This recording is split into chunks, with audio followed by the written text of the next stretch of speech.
There is an old saying preserved in The Secret History of the Mongols, the earliest surviving chronicle of the Mongol people, that begins not with a king or a battle, but with the open land itself. It tells of a blue-gray wolf and a fallow doe crossing a vast wilderness before settling beside the waters of the Anan River, where their descendants would eventually become the Mongols. Like many foundation stories, it is not intended to be read as literal history. Instead, it reveals how the Mongols understood themselves. They believed their origins belonged not to cities or temples, but to the grasslands, the rivers, and the endless horizon of the Eurasian steppe. To understand how one of history's greatest empires emerged, it is necessary to begin with that landscape. Stretching thousands of miles from Eastern Europe to northern China, the Eurasian steppe forms the largest continuous grassland on Earth. Rather than forests or fertile river valleys, it is a world of rolling plains, scattered hills, broad rivers, and skies so immense that they often seem to dominate the land beneath them. Winters can be brutally cold, with temperatures falling well below freezing, while summers are dry, warm, and swept by powerful winds. Rainfall is unpredictable, and permanent agriculture has always been difficult across much of the region. These conditions shaped every aspect of life. For centuries, the people of the steppe lived as pastoral nomads. Instead of planting fields that tied them to one location, they raised herds of horses, sheep, goats, cattle, yaks, and camels, moving seasonally to fresh grazing grounds. Their wealth was measured not in the land that they owned, rather in their livestock. A family's survival depended upon maintaining healthy herds through harsh winters, through droughts, and occasional disasters known today by the Mongolian term zud, when severe weather could kill enormous numbers of animals in a single season.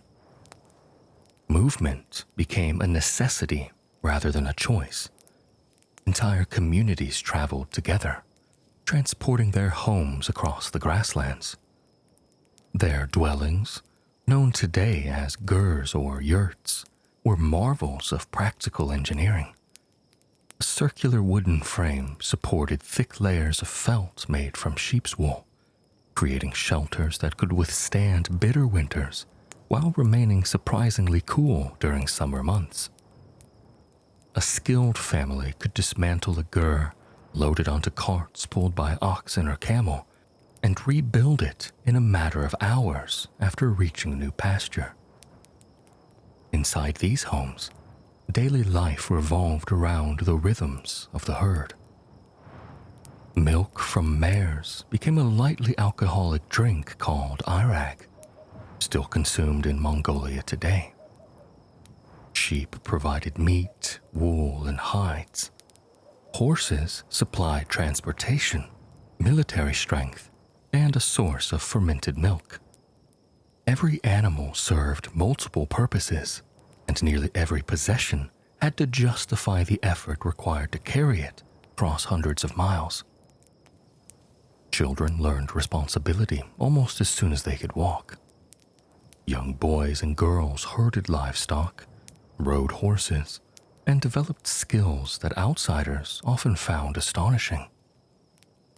By early adolescence, many children could remain in the saddle for hours, navigate unfamiliar landscapes, and care for animals independently.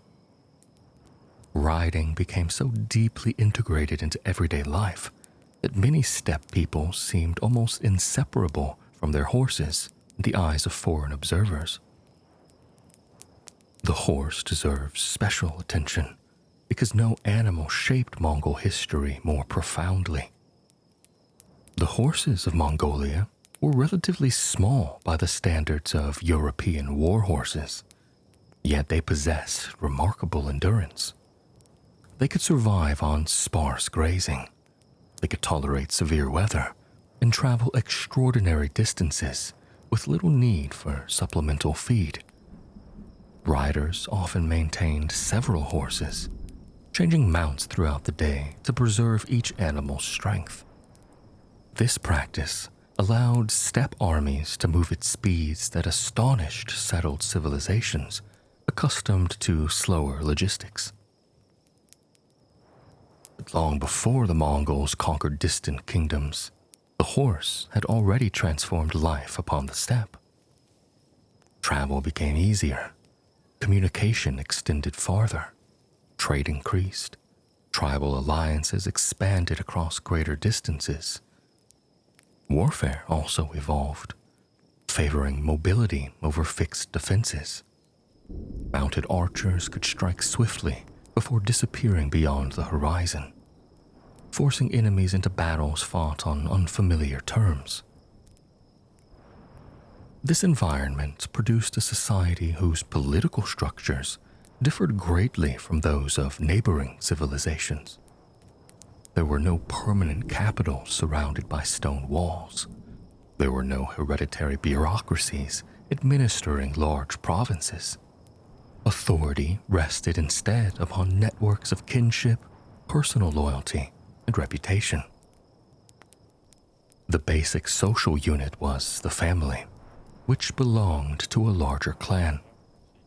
Several clans formed tribes, and alliances between tribes shifted frequently according to marriage, diplomacy, warfare, and necessity. Leadership depended partly upon noble ancestry, but also upon demonstrated ability. A leader unable to provide protection or distribute wealth could quickly lose followers to more successful rivals. Political stability was therefore difficult to maintain. The steppe did not produce a single unified Mongol nation before the rise of Genghis Khan. Instead, numerous groups competed for influence. Among them were the Kairit, the Naiman, the Tatars, the Möngke, the Ongirat, and many others. Some identified as Mongol, while others belonged to Turkic-speaking peoples who shared similar ways of life. Ethnic boundaries remained fluid, and alliances often mattered more than language alone. Conflict was common, though it should not be imagined as endless chaos. Raids over livestock, revenge killings, marriage disputes, and struggles for leadership occurred regularly, yet periods of cooperation were equally important. Alliances allowed tribes to survive environmental hardships and resist external threats. Marriage frequently served diplomatic purposes, binding rival families together in hopes of preventing future violence. Honor played a central role within this world. Loyalty to family and allies carried immense importance, while betrayal could leave scars lasting generations. Hospitality also became a defining cultural expectation. Travelers crossing immense distances often depended upon the generosity of strangers for food, shelter, and information. Refusing aid without good reason risked damaging one's reputation across the interconnected networks of the steppe. Religion reflected the natural world surrounding these communities. The dominant spiritual tradition centered upon Tengri, the eternal blue sky. Modern scholars often describe this belief system as Tengrism, though it was never a formalized religion with sacred scriptures or centralized priesthoods. Instead, it combined reverence for the heavens with respect for ancestral spirits and the sacred character of mountains, rivers, and particular landscapes. Shamans acted as intermediaries between the visible world and the spiritual realm. Through ritual, prayer, and ceremony, they sought guidance from unseen forces, interpreted omens, and attempted to restore harmony when illness or misfortune struck. Unlike many contemporary civilizations, the people of the steppes generally displayed considerable religious flexibility. As trade expanded across Eurasia, they encountered Buddhism, Christianity, Islam, Taoism, and numerous local traditions. These beliefs often existed alongside older spiritual practices, rather than replacing them entirely. This openness would later influence the remarkable religious tolerance practiced throughout much of the Mongol Empire. Although the grasslands might appear isolated on a modern map, they occupied one of history's great crossroads. Caravans traveling the Silk Roads crossed territories bordering the steppe, carrying silk from China, spices from India, silver from Persia, glassware from the Mediterranean, and furs from Siberia. Merchants transported not only goods, but also technologies, languages, artistic styles, religious ideas, and diplomatic messages. And many nomads directly participated in these exchanges. Some tribes escorted caravans in return for payment or tribute. Others traded horses, livestock, leather, and falcons prized by wealthy rulers. Certain groups raided commercial routes when political conditions encouraged it, while others protected merchants because prosperous trade benefited everyone involved. To settled empires lying beyond the grasslands, the steppe represented both opportunity and danger. To the south lay northern China, divided during much of the 12th century between competing states. The Jin dynasty ruled northern China and Manchuria after overthrowing the earlier Liao dynasty. Further west stood the Zhizha kingdom, governed by the Tangut people along important Silk Road corridors. Neither state regarded the nomads as insignificant. Chinese dynasties had spent centuries alternating between diplomacy, tribute, military campaigns, and defensive construction in managing relations with the peoples beyond the Great Wall. The famous walls seen today represent many different building projects carried out across successive dynasties, all intended in part to regulate movement across this frontier. Sometimes these policies succeeded. Sometimes they merely shifted the balance of power from one tribal confederation to another. The Chinese courts frequently supported rival steppe leaders against one another, hoping to prevent any single coalition from becoming too powerful.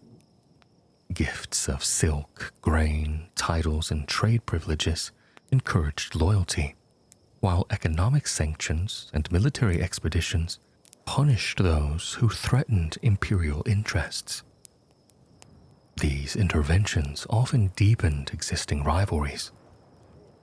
Tribal leaders competed not only for grazing lands, but also for access to profitable trade with neighboring states. Recognition from powerful dynasties could strengthen a chieftain's authority, while losing that recognition sometimes weakened his position among competing clans.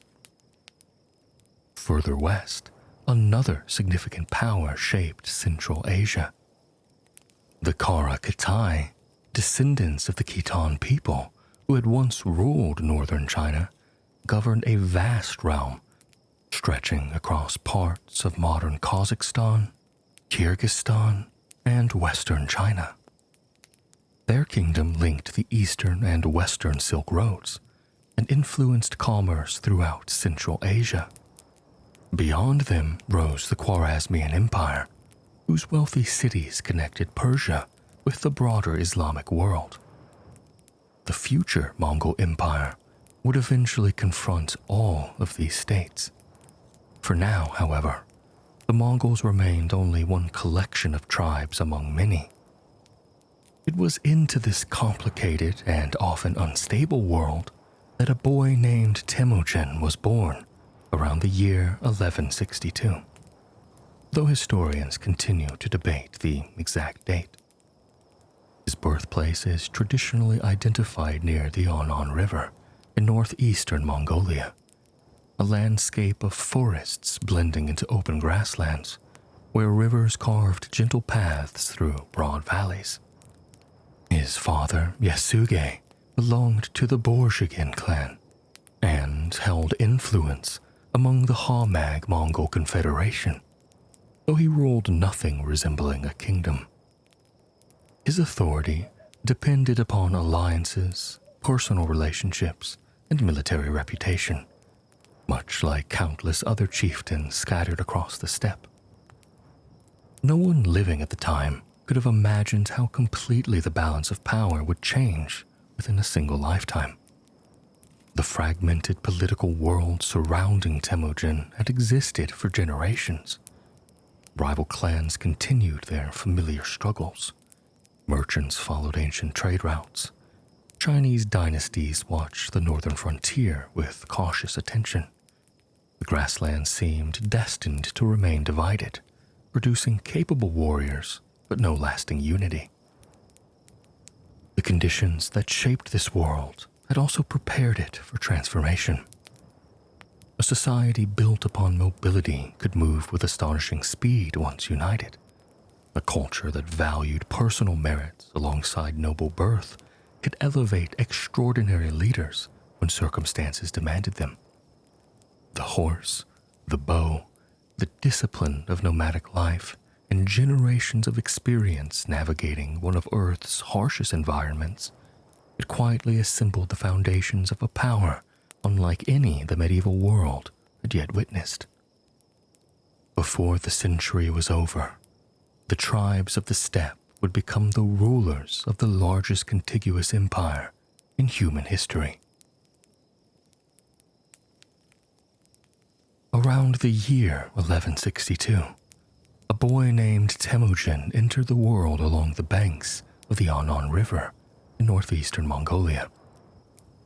According to the secret history of the Mongols, he was born clutching a clot of blood in his fist, an image presented as a sign that he was destined to become a warrior. Whether symbolic or legendary, the story reflects the values of the society into which he was born. Strength, resilience, and martial ability were admired qualities among the peoples of the steppe, where survival often depended upon them. Yet nothing about Temüjin's childhood suggested that he would one day unite the Mongols. His father, Yasuge, was the head of a branch of the Borjigin clan and an influential leader among the Hamag Mongol Confederation. He was respected, but his authority extended only as far as personal alliances and military reputation allowed. He governed no kingdom and possessed no permanent capital. Like every other tribal chieftain, his influence depended upon maintaining the loyalty of followers who could choose another leader if circumstances changed. Temüjin's mother, Hoelin, had an equally remarkable story. Years before Temüjin's birth, she had been traveling with her first husband when Yasuge and his companions intercepted them. In keeping with a practice that, while not universal, was accepted among some steppe peoples, Hoelin was abducted and became Yasuge's wife. Such marriages, by capture, reflected the harsh realities of tribal politics, where alliances, prestige, and survival frequently outweighed personal choice. Though modern readers naturally view such events differently, within the context of 12th century steppe society, they formed part of a broader system of competition between clans. Hoelin would become one of the most important influences in her son's life. From an early age, Temüjin experienced the customs expected of a young noble. He learned to ride almost as soon as he could walk. He practiced archery from horseback and accompanied older members of his family across the grasslands as they managed herds and negotiated alliances. Childhood among the Mongols offered little separation between play and responsibility. Every skill acquired during youth contributed directly to adult survival. By the age of 9, Temüjin's future had already become tied to another family. Following tradition, Yasuge took his son to the Ongirat tribe to arrange a political marriage. There, Temüjin met Borta, who would later become his principal wife and remain one of the most influential figures throughout his life. After the agreement was reached, Temüjin stayed with Borta's family while his father began the journey home. Yasuge never completed it. While traveling across the steppe, he encountered a group of Tatars, long-standing rivals of the Mongols. They recognized him despite his attempt to conceal his identity and invited him to share a meal. Hospitality carried enormous importance on the steppe, and refusing such an invitation would have been deeply unusual. Unknown to Yasuge, however, the Tatars sought revenge for earlier conflicts. They poisoned his food. He managed to return home, but died soon afterward. His death changed everything. Leadership among the Mongols was not guaranteed by inheritance alone. A powerful chief could hold together many followers through personal authority, but when he died, those bonds often dissolved with remarkable speed. Without Yasuge's reputation to protect them, his family quickly became vulnerable. The Temüjin clan, who had once followed Yasuge, abandoned Hoelen and her children. According to the secret history, they left with little explanation beyond the practical calculation that a widow with several young children could offer them no political advantage. The family suddenly found themselves isolated on the steppe, stripped of the protection that noble birth had once provided. For many societies, such abandonment would likely have meant starvation. For Hoelen, it became a challenge to overcome. She gathered wild onions, berries, roots, and edible plants. She trapped small animals and fished the rivers. The children learned to survive through relentless work rather than inherited privilege. Every meal required effort. Every winter brought uncertainty. These years of hardship profoundly shaped Temüjin's understanding of leadership. He experienced poverty firsthand. He learned what it meant to be betrayed by supposed allies. He witnessed his mother's determination to preserve the family despite overwhelming odds. Later in life, when he rewarded loyalty regardless of birth and punished betrayal with extraordinary severity, these childhood experiences almost certainly influenced his decisions. Life did not become easier as he grew older. Competition for limited resources placed enormous strain upon the family itself. One of Temüjin's older half-brothers, Bektar, began asserting greater authority within the household after their father's death. Whether this reflected accepted custom or simple ambition remains debated among historians, but tensions steadily increased. Eventually, Temüjin and his younger brother Kasar confronted Bektar while he hunted alone. They killed him. Even within the traditions of the steppe, the killing of one's own brother carried profound consequences. Yet, the secret history presents the event without attempting to excuse it. Instead, it reflects the harsh calculations forced upon families struggling for survival. Temüjin later admitted responsibility, and the incident became one of the earliest demonstrations of the uncompromising decisions that would characterize much of his later life. His troubles, however, were far from over. The Teocheid eventually captured him, perhaps fearing that the son of Yasuge might someday reclaim influence. Temüjin was imprisoned with a wooden cane fastened around his neck, severely restricting his movement and marking him as a captive. Escape seemed unlikely. Yet fortune intervened through an act of unexpected compassion.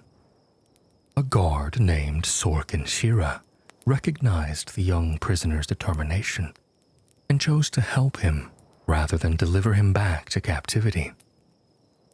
Temüjin escaped under cover of darkness, hiding in a river while breathing through reeds until the search parties passed. Sorkin Shira and his family concealed him despite the enormous risks involved. Temüjin never forgot his kindness. Years later, after becoming ruler of the Mongols, he rewarded Sorkin Shira's family with positions of honor.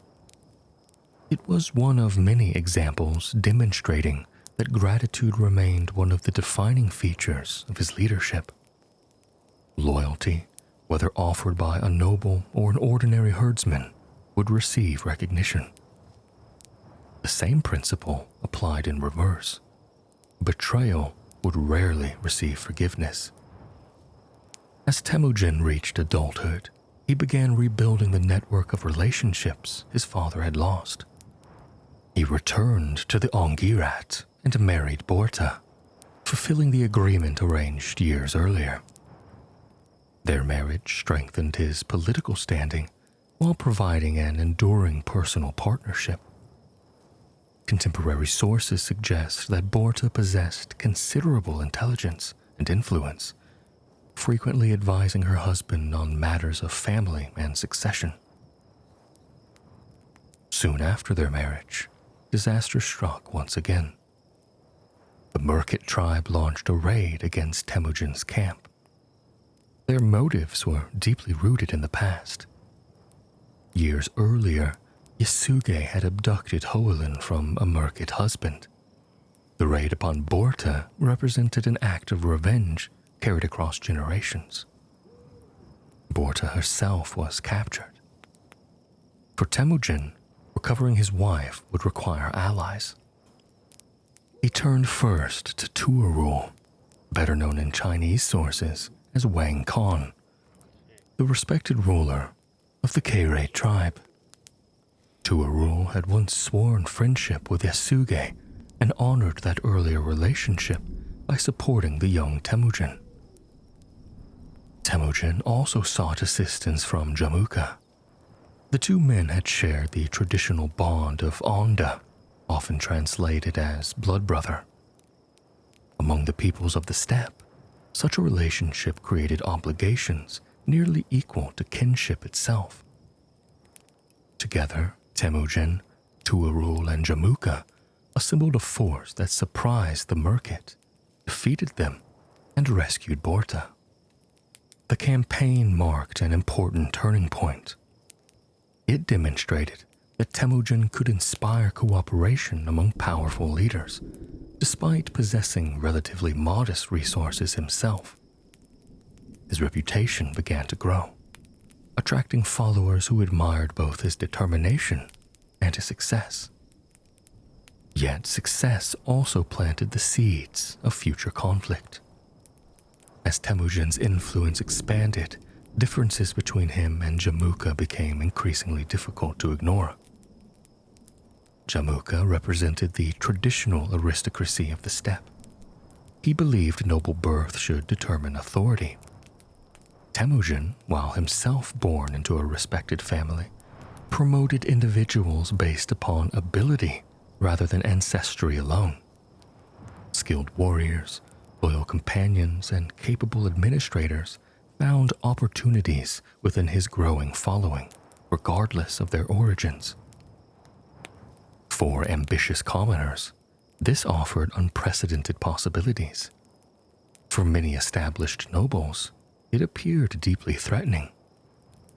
Eventually, the friendship between the two men dissolved into rivalry. Around 1187, Jamuka defeated Temüjin in one of their earliest major confrontations. Some contemporary accounts claim that Jamuka executed captured prisoners by boiling them alive, though historians continue to debate aspects of this episode and its later literary embellishment. Regardless of the exact details, the defeat reminded Temüjin that his position remained fragile. Rather than disappearing from history, however, he learned from that failure.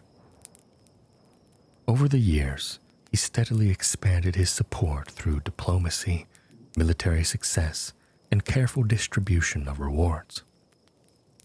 Families dissatisfied with older tribal hierarchies increasingly joined him.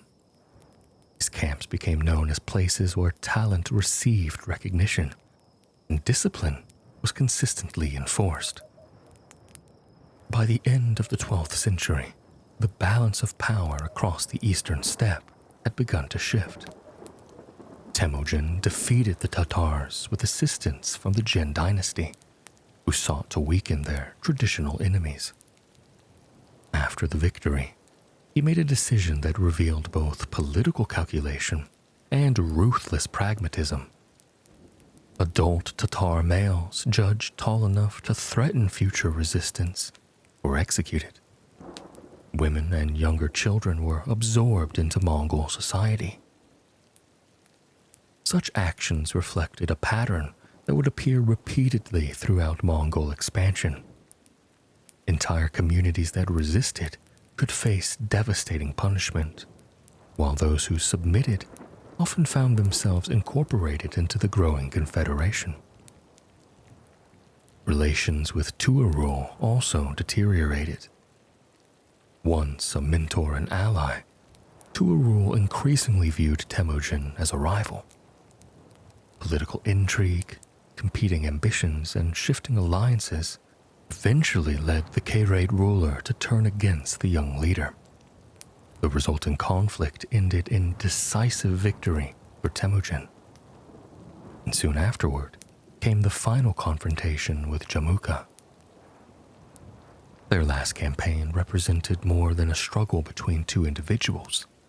It symbolized competing visions for the future of the steppe. Jamuka defended the older aristocratic order, built upon inherited privilege and tribal independence. Temüjin envisioned something fundamentally different, a unified nation whose loyalty belonged to a single supreme leader rather than countless competing clans. Jamuka was defeated. According to the secret history, several of his own followers betrayed him and delivered him to Temüjin, hoping to earn favor. But instead, Temüjin ordered their execution. Men willing to betray their own leader, he believed, could never be trusted. Jamuka himself received a very different fate. Recognizing their long friendship, Temüjin reportedly offered reconciliation.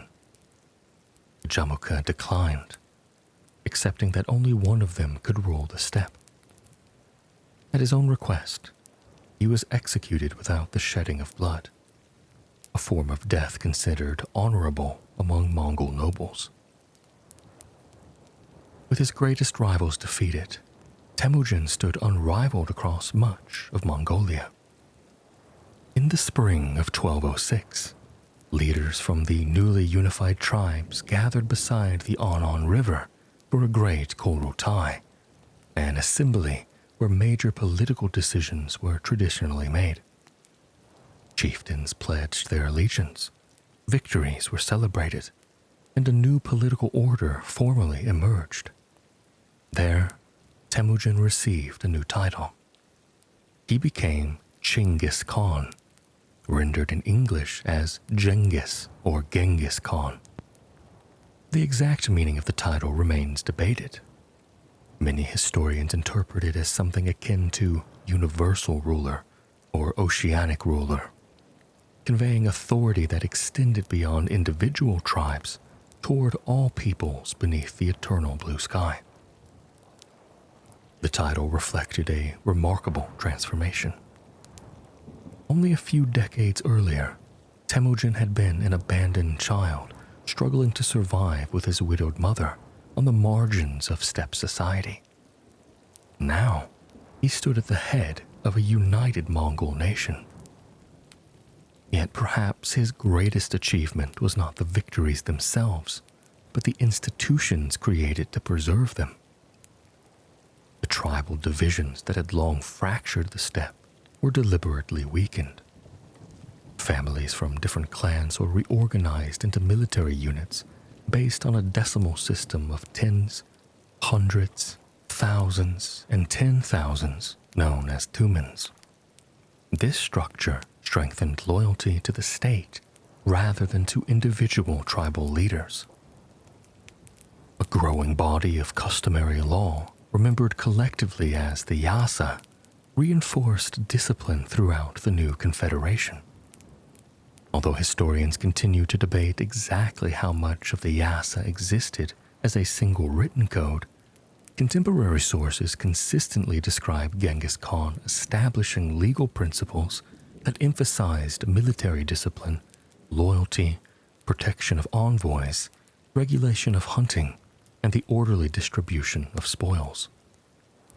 The Mongols had become something they had rarely been before, not a collection of tribes, but a nation.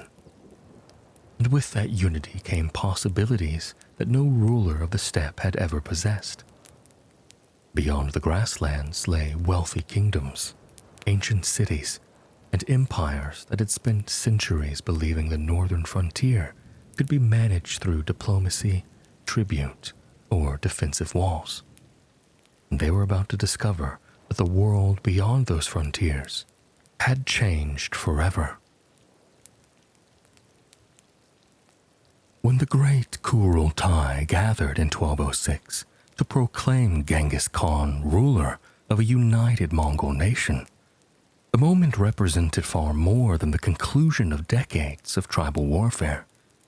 It marked the beginning of a new political order, unlike anything the Eurasian steppe had previously known. The rival clans that had once fought one another for grazing lands and prestige were now expected to serve a common purpose.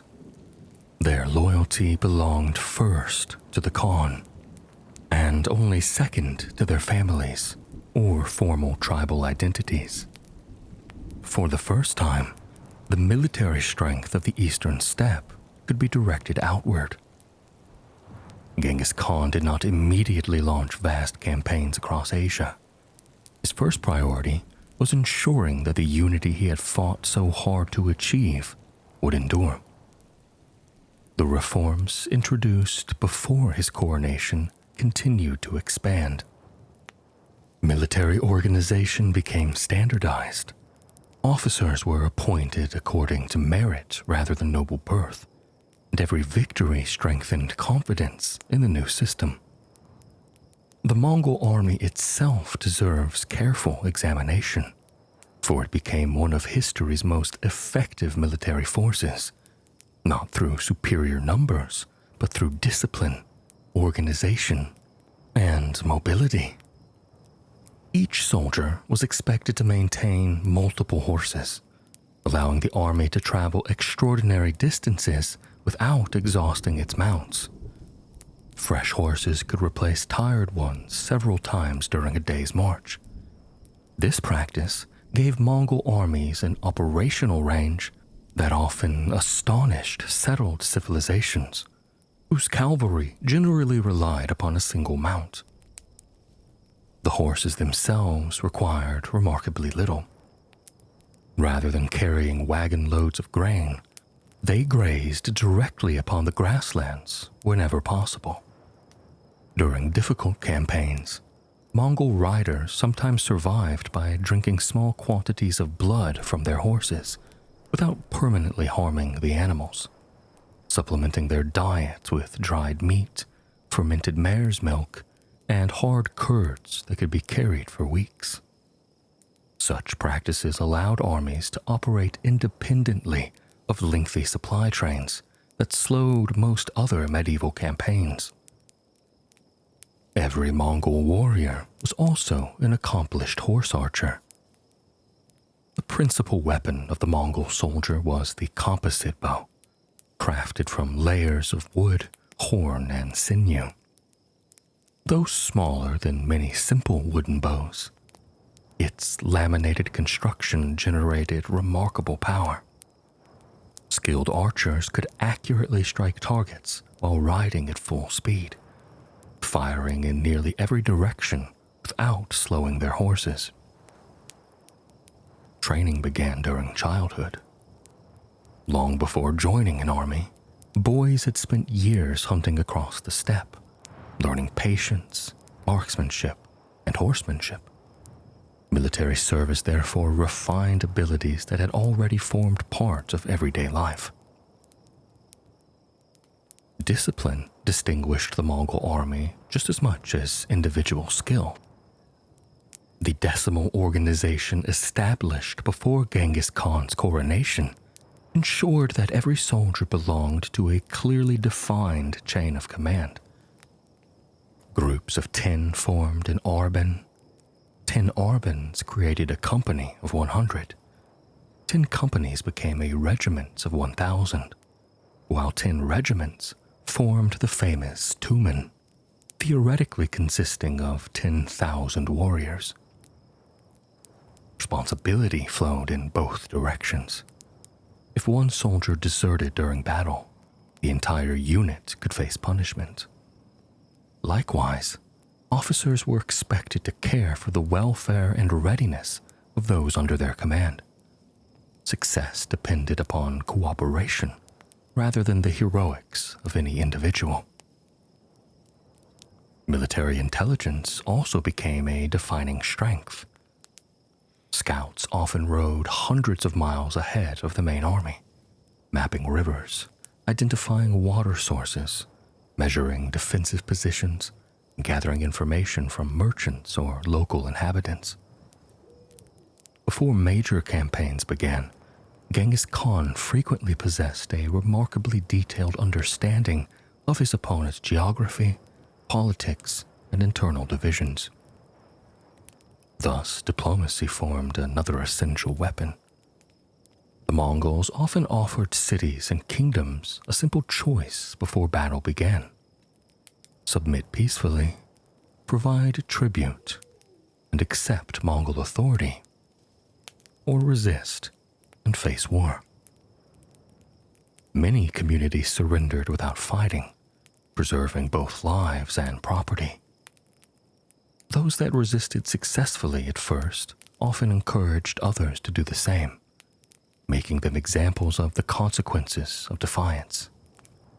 This policy contributed greatly to the Mongols' reputation for extraordinary severity. It is important, however, to understand that this reputation developed through both historical reality and psychological strategy. News traveled quickly across Eurasia. Stories of destroyed cities spread far beyond the battlefields themselves.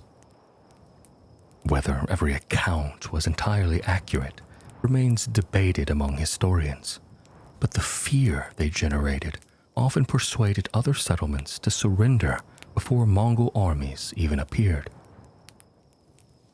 Terror became part of military planning.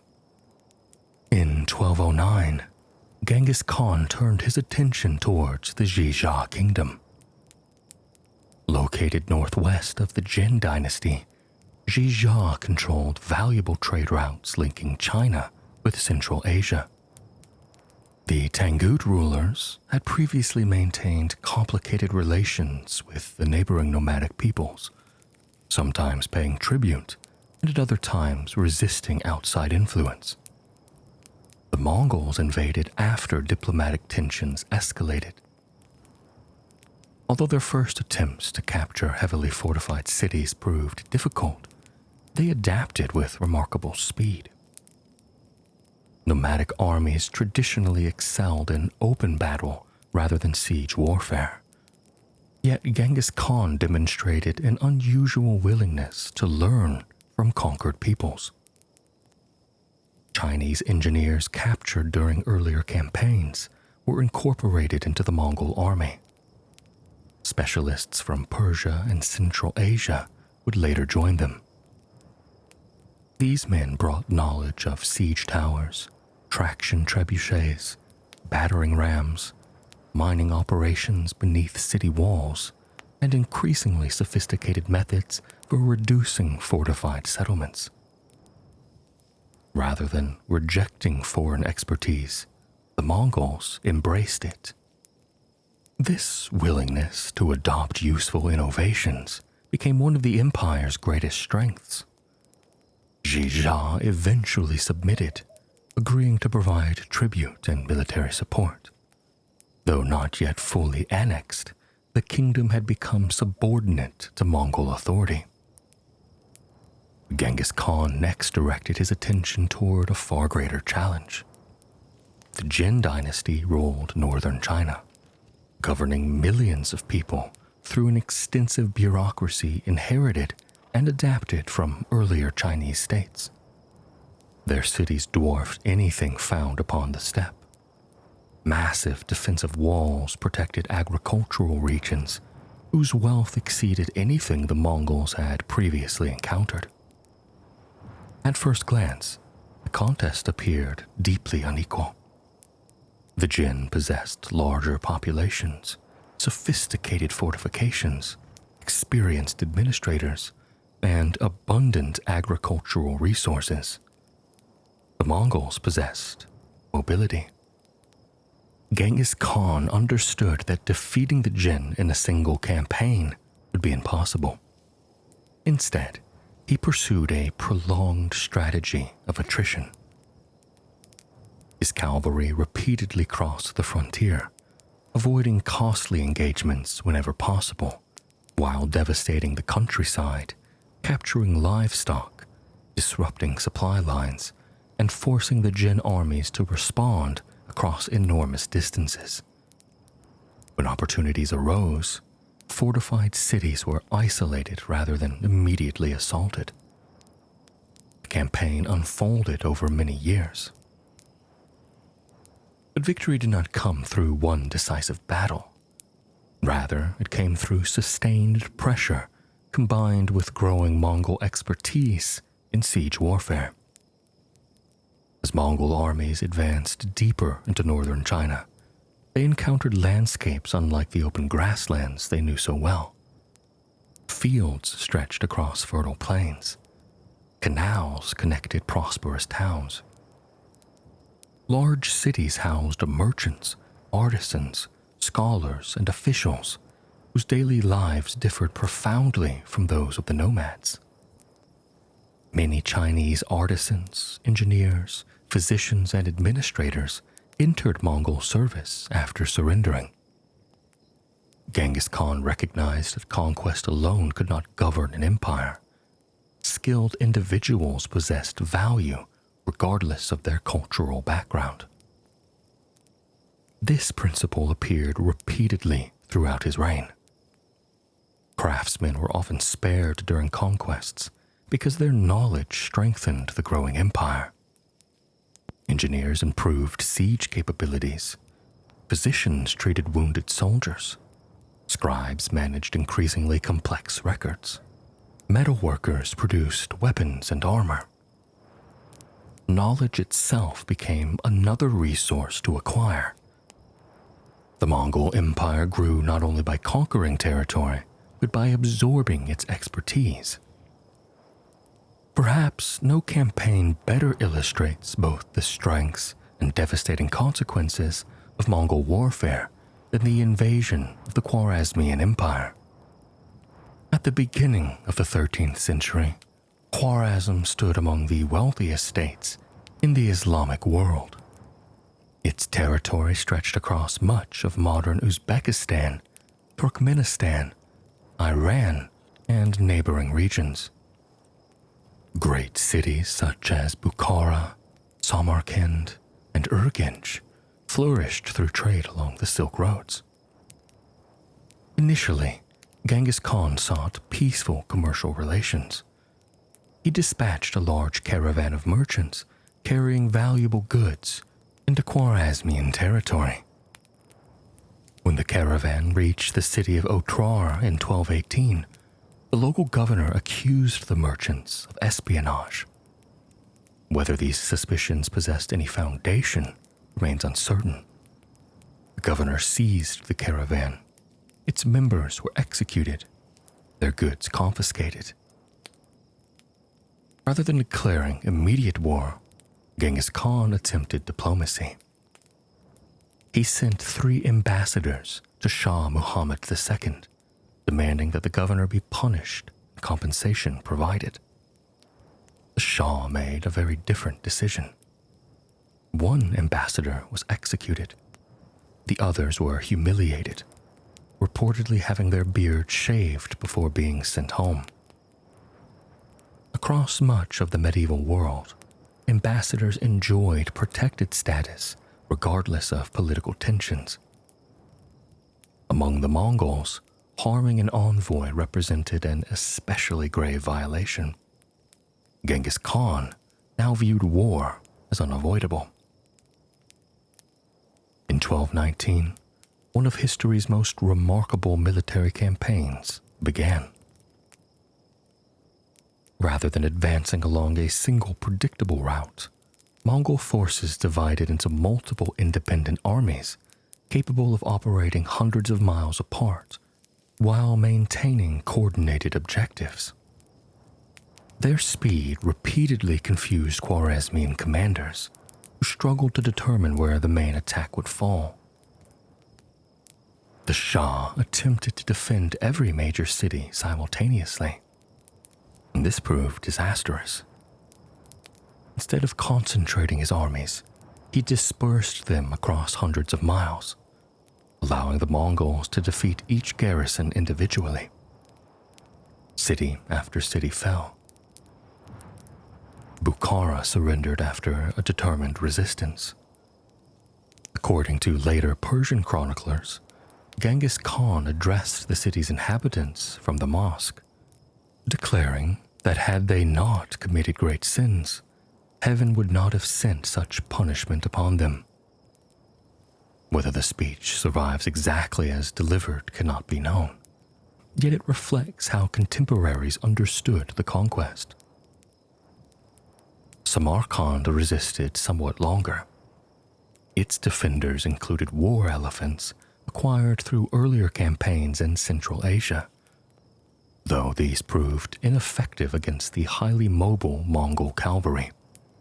Internal divisions weakened resistance, and the city eventually surrendered. Urgench presented perhaps the greatest challenge. Its marshy terrain limited cavalry maneuverability, forcing brutal street fighting unlike anything the Mongols generally preferred. Contemporary sources describe immense destruction, though the precise numbers reported by medieval chroniclers are widely regarded by modern historians as exaggerated. Medieval writers frequently employed symbolic or inflated casualty figures to emphasize the scale of catastrophe. The destruction, though, was nonetheless enormous. The Khwarezmian Empire effectively ceased to exist. Shah Muhammad fled westward across his collapsing kingdom, dying in exile on an island in the Caspian Sea. His son, Jalal al-Din, continued resisting with considerable skill for several years. One of the most famous episodes occurred along the Indus River in 1221. Surrounded by Mongol forces, Jalal al-Din reportedly leaped on horseback from a steep riverbank into the water below, escaping across the river while many of his followers perished. Persian chroniclers record that Genghis Khan admired the courage displayed by his defeated enemy, remarking that a father should be so fortunate to have such a son. But the campaign did not end with Khwarezm's collapse. Two of Genghis Khan's finest generals, Jeppe and Subutai, received orders unlike any previously attempted.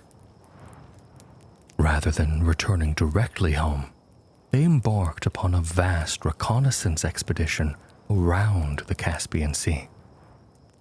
Their force crossed the Caucasus Mountains, defeated Georgian armies, negotiated with or fought numerous nomadic peoples, and entered the southern Russian steppe. There, they encountered the Cumans and their allies, the princes of Kievan Rus. In 1223, the opposing armies met along the Kalka River. Feigning retreat, a tactic the Mongols had perfected through years of disciplined training, Jeppe and Subutai lured their enemies into a prolonged pursuit. As the coalition gradually lost cohesion, the Mongols suddenly reversed direction and attacked. The result was a decisive victory. Several Rus' princes were captured. According to later chronicles, senior prisoners were executed beneath wooden platforms, while Mongol commanders held a victory feast above them, a symbolic punishment intended to avoid directly shedding noble blood. Although dramatic, historians continue to debate the precise details of this account. What remains beyond dispute is that the battle introduced Eastern Europe to a military power unlike any it had previously encountered. Yet, remarkably, the Mongols did not remain. Having fulfilled their reconnaissance mission, they turned eastward and began the long journey home across thousands of miles of open steppe. By the early 1220s, the Mongol Empire stretched farther than any of its founders could have imagined only a generation earlier. It extended from the forests of Siberia to the deserts of Central Asia, from the Great Wall of China to the distant frontiers of Eastern Europe. Merchants crossed territories now linked under a single political authority. Captured artisans introduced new technologies across continents. Diplomats traveled farther than ever before beneath Mongol protection. The empire was becoming more than a military conquest. It was beginning to reshape Eurasia itself. There remained one final campaign for Genghis Khan. The Zhizha kingdom, which had earlier accepted Mongol authority, refused to provide military assistance during the Khwarezmian campaign. Genghis Khan regarded this refusal as an act of betrayal. In 1226, despite advancing age, he personally led another invasion. The campaign proved relentless. One city after another surrendered or fell under siege as Mongol armies steadily dismantled the Tangut kingdom. Even as victory approached, however, the empire's founder would not live to see the full consequences of his final campaign. In the summer of 1227, Genghis Khan died. The exact cause remains uncertain. Some later traditions claim he suffered injuries from a fall while hunting. Others describe illness. Still others embroidered the story with legends that cannot be verified. The location of his burial also remains one of history's enduring mysteries. According to Mongol tradition, the funeral was conducted in great secrecy. Accounts written generations later describe those involved concealing the burial place, though many details belong more to legend than established history, and no confirmed tomb has ever been discovered. By the time of his death, Genghis Khan had transformed the political map of Eurasia. He had united peoples who had spent centuries divided by tribal rivalries. He had forged an army whose organization would be studied for generations. He had demonstrated that mobility, discipline, intelligence, and adaptability could overcome empires many times larger in wealth and population. His greatest legacy was both the empire he left behind and the system that he had created, a system strong enough to survive the death of the man who built it. And soon, that system would carry Mongol armies farther than even Genghis Khan himself had ever ridden. When Genghis Khan died during the campaign against the Xizha kingdom in 1227, the Mongol Empire already stretched farther than any state previously forged by the peoples of the Eurasian steppe. Yet, despite its astonishing expansion, it remained a young empire, held together by institutions that had existed for barely a generation. The death of its founder presented an inevitable question. Could the empire survive the man who had created it? History offers many examples of great conquerors whose realms fragmented almost immediately after their deaths. Alexander the Great's empire divided among competing generals within years. Charlemagne's dominions fractured through inheritance and civil war. Without careful planning, even the most successful empires often proved temporary. Genghis Khan understood this danger. Long before his final campaign, he had considered the question of succession. His 4 surviving sons, Juche, Chagatai, Ogedei, and Tului, each possessed military experience and commanded considerable respect among the Mongol nobility.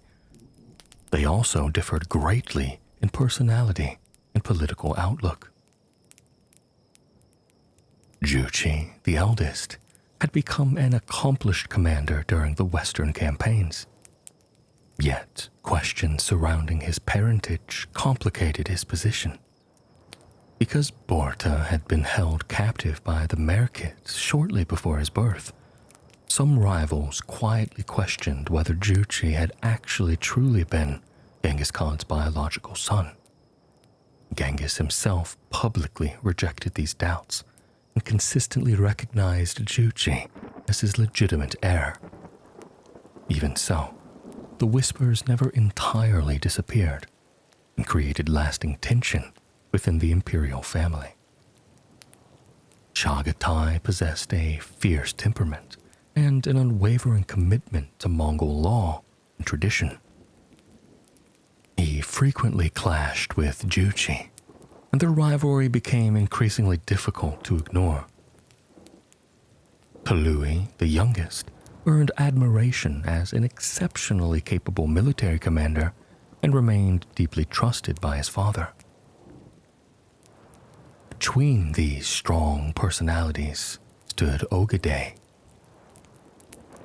Though not necessarily the greatest general among the brothers, he possessed qualities that made him an effective compromise candidate. Contemporary sources describe him as measured, generous, and approachable. He lacked some of the personal rivalries that complicated the claims of his brothers, and was viewed by many senior nobles as the individual most likely to preserve unity. Before his death, Genghis Khan designated Ogedei as his successor. The transition itself reflected the political traditions of the steppe. Rather than immediately proclaiming a new ruler, the Mongol princes first completed the conquest of Xizha.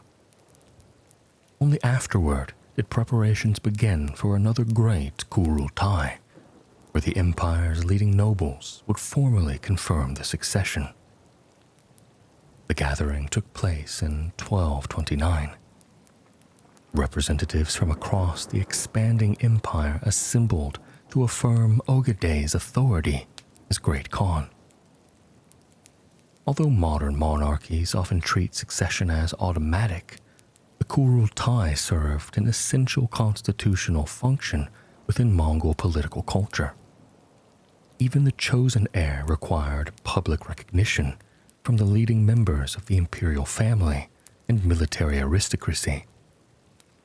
The ceremony reinforced an important principle. The empire belonged not to one bloodline, but to a political community whose leaders participated in selecting its supreme ruler.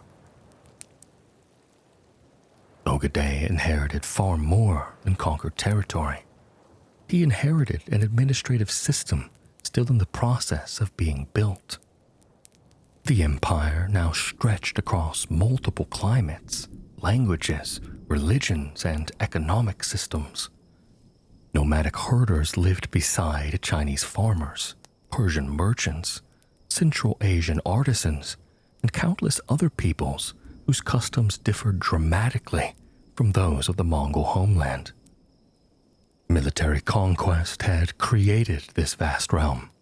Administration would determine whether it endured. Ogedei approached governance with considerable energy. One of his earliest priorities involved strengthening communication across the empire. Building upon systems already introduced by Genghis Khan, he greatly expanded the Yam, an extensive network of relay stations stretching across thousands of miles. Fresh horses, supplies, and lodging awaited official messengers at regular intervals, allowing information to travel with remarkable speed for the 13th century. Couriers could carry imperial orders from Mongolia to Central Asia in a fraction of the time required by ordinary travelers. Merchants and foreign envoys also benefited from this infrastructure when granted official authorization. The relay system became one of the greatest logistical achievements of the medieval world. Ogedei likewise encouraged more systematic taxation and record-keeping. As the empire incorporated increasing numbers of settled populations, experienced administrators from conquered territories entered into Mongol service. Chinese officials assisted in governing northern China. Muslim accountants and Persian secretaries helped organize finances in Central Asia.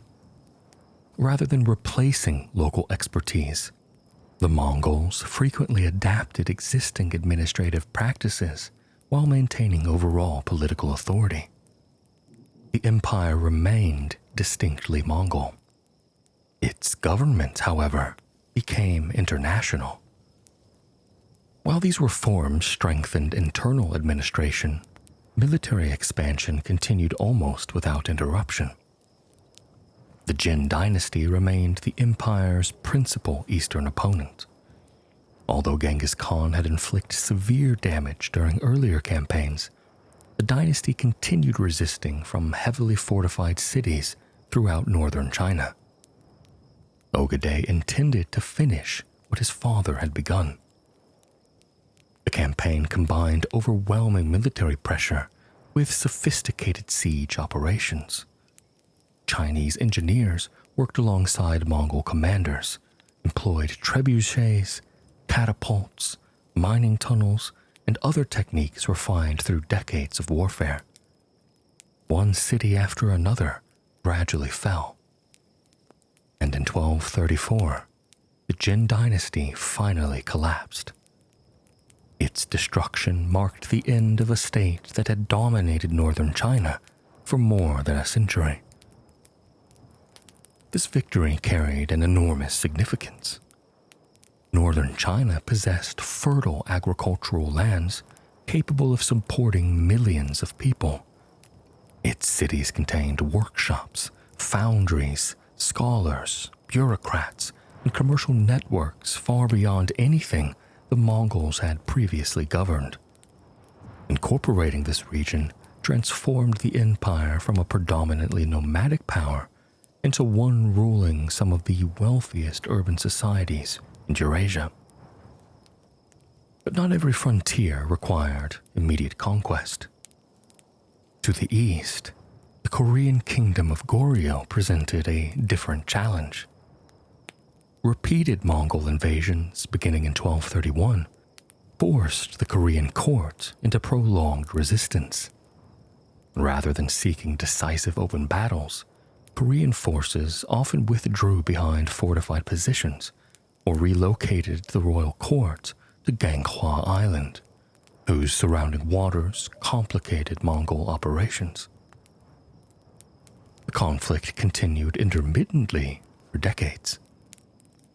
Although the Mongols eventually secured Korean submission, the process demonstrated that geography could sometimes offset even the greatest military advantages. But far more dramatic developments were unfolding in the West. Years earlier, Genghis Khan's generals, Steppe and Subutai, had conducted their remarkable reconnaissance across the Caucasus and southern Russia. Their reports described rich lands beyond the Volga River and political divisions among the various principalities of Eastern Europe. The Mongols now returned. This time, they didn't come with a reconnaissance force. They came with an invasion. Leadership fell primarily to Batu, son of Juchi, accompanied by the veteran general Subutai, whose military experience had become nearly unmatched within the empire. Their campaign began in 1236. Volga Bulgaria was the first to fall. Soon afterward, Mongol armies advanced into the fragmented principalities collectively known as Kievan Rus. At the time, Rus was not a united kingdom. Instead, it consisted of numerous competing principalities connected through shared culture and religion, but divided by political rivalries. Princes frequently quarreled over succession, territory, and influence. The Mongols exploited these divisions with devastating efficiency. Cities fought largely alone, and one after another, they began to fall. Ryazan suffered destruction after refusing to surrender. Vladimir, then among the most important cities of northeastern Rus, was captured following a determined siege. By December 1240, Mongol forces reached Kiev itself. For centuries, Kiev had stood as one of Eastern Europe's great centers of commerce, Orthodox Christianity, and political authority. Though its influence had declined from earlier centuries, it remained symbolically important. The siege lasted several weeks. Heavy siege engines battered the city's defenses, while Mongol troops gradually breached the walls. When Kiev finally fell, much of the city was destroyed. Contemporary chroniclers describe widespread devastation, though, as with many medieval accounts, the precise scale of casualty remains difficult to determine with certainty. What can't be disputed is that the political landscape of Eastern Europe was changed profoundly. Many surviving Rus principalities accepted Mongol overlordship, paying tribute while retaining varying degrees of local autonomy. This arrangement would shape Russian political development for generations. But the Western campaign did not end there. Subutai believed that defeating European armies before they could unite offered the greatest chance of long-term success. Accordingly, Mongol forces advanced simultaneously through several routes. One army entered Poland. Another crossed the Carpathian Mountains into Hungary. Their coordination demonstrated an extraordinary level of strategic planning across vast distances. In April 1241, 2 battles occurred only days apart.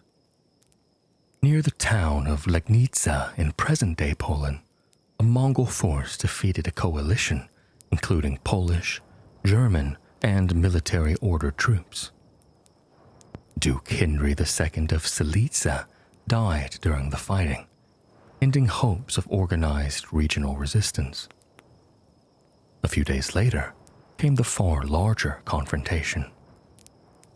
King Bela IV of Hungary assembled a substantial army along the Shaho River near the village of Mohi. Subutai carefully studied the battlefield. The Hungarians established a fortified camp protected by wagons and natural obstacles, expecting to repel a direct assault. Instead, the Mongols attacked from multiple directions. During the night, engineers constructed an additional bridge across the river beyond Hungarian observation. While one force engaged the main crossing, another secretly maneuvered around the flank. By dawn, the Hungarian army found itself under attack from several directions simultaneously. Mounted archers surrounded the camp. Engineers employed early gunpowder weapons acquired through China, primarily explosive bombs and incendiary devices, alongside traditional siege equipment to create confusion within enemy ranks. Though gunpowder remained in its infancy and was far from the battlefield weapon it would later become, its psychological effect could be considerable. As Hungarian formations attempted to escape, the Mongols deliberately left one apparent avenue of retreat. The opening proved intentional. As fleeing soldiers crowded into the gap, Mongol cavalry closed around them, inflicting devastating losses. The Battle of Mohi effectively destroyed the Hungarian field army. King Bela escaped only with great difficulty. For much of Europe, the victories at Legnica and Mohi produced profound alarm. Reports spread rapidly across monasteries, royal courts, and trading cities describing horsemen from the east whose speed seemed almost supernatural. Many believed that all of Europe now lay exposed. Yet the expected invasion never fully materialized. In December 1241, while Mongol armies prepared for further operations, news arrived from the east. Ogedei Khan had died. According to Mongol tradition, the empire's leading princes were expected to participate in the selecting of the next great Khan. Batu therefore suspended the campaign and gradually withdrew his forces. Historians have long debated whether this succession crisis alone prevented further conquest of Europe. Some argue the Mongols possessed both the capability and intention to continue westward had Ogedei lived longer. Others suggest logistical difficulties, European geography, dense forests, fortified cities, and diminishing strategic value may have also influenced later decisions. The exact answer remains uncertain. What is clear is that the withdrawal marked a turning point. Western Europe escaped direct Mongol conquest. Eastern Europe, however, would remain under Mongol influence for centuries. While Batu established the foundations of what would later become the Golden Horde along the Volga, the empire itself continued evolving.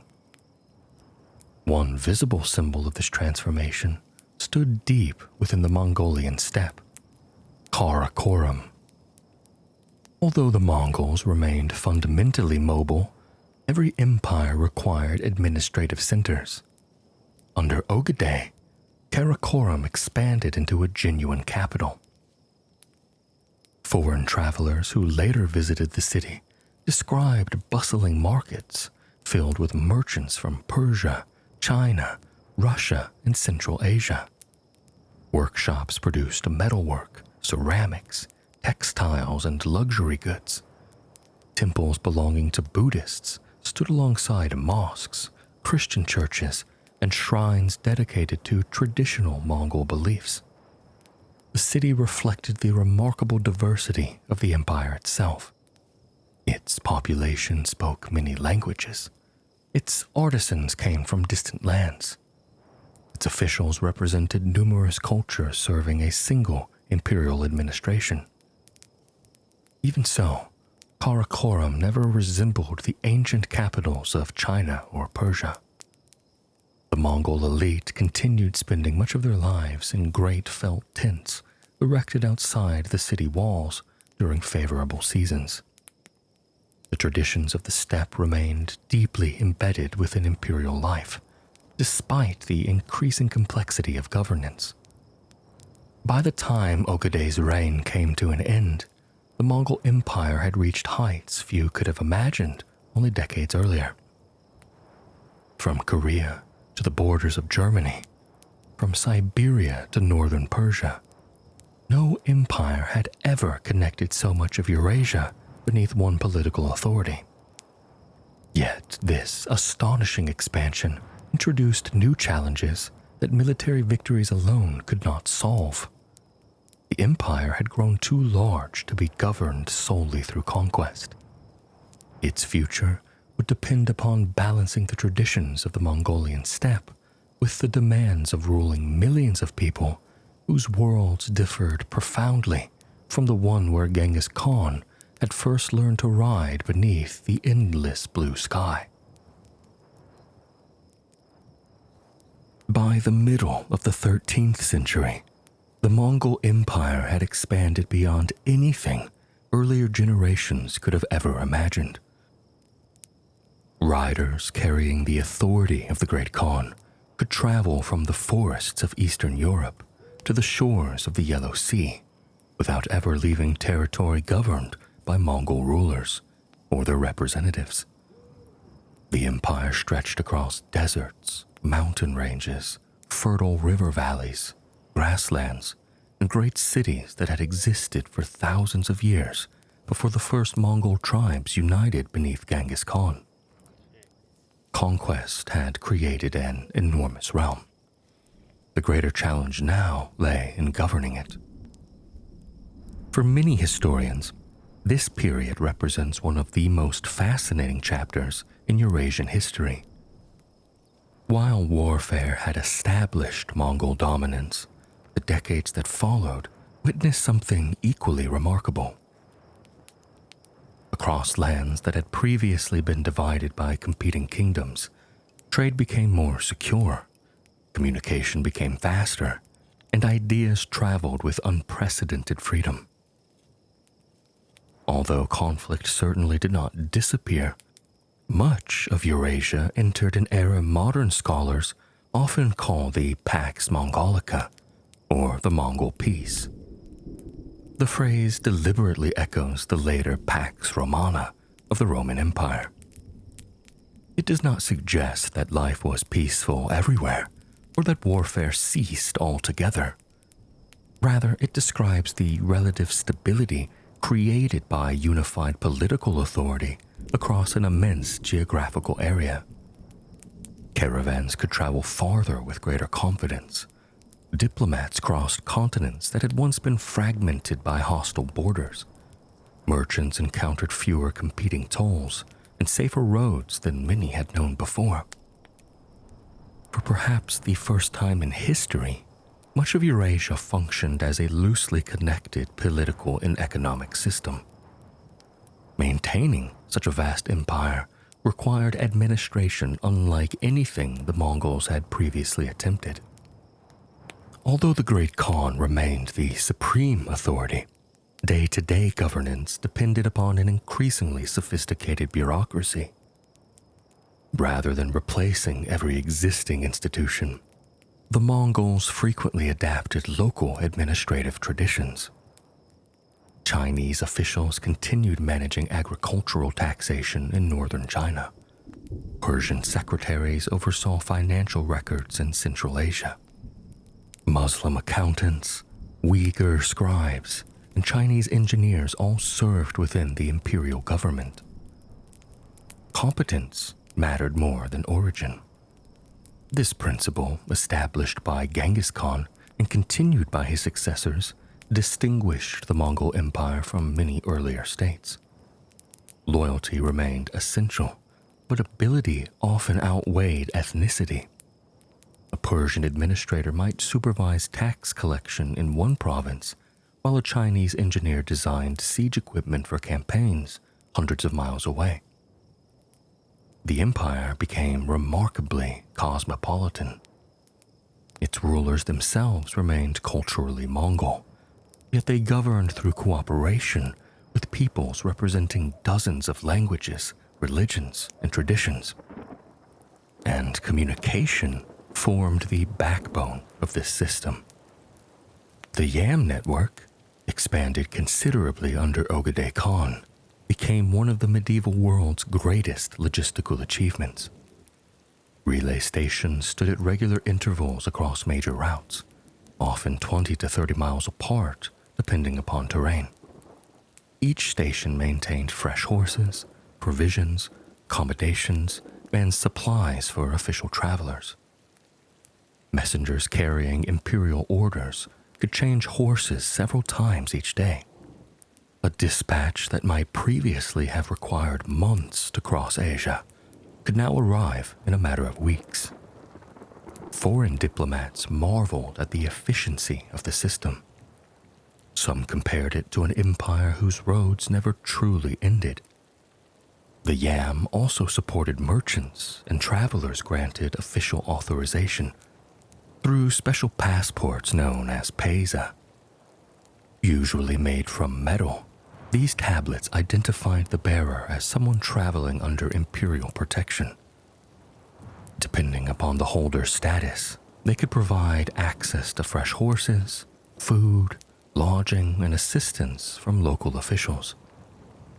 For merchants, such privileges dramatically reduced both cost and risk. Trade flourished accordingly. Long before the Mongols, the Silk Roads had connected east and west through a network of caravan routes rather than a single highway. These routes carried silk, spices, precious metals, ceramics, horses, glassware, medicinal herbs, and countless other goods. Under Mongol rule, commercial activity expanded significantly. Many previously dangerous frontiers disappeared beneath a common political authority. While local conflicts still occurred, merchants generally encountered fewer interruptions than during earlier centuries of competing kingdoms. Cities across the empire benefited from this renewed commerce.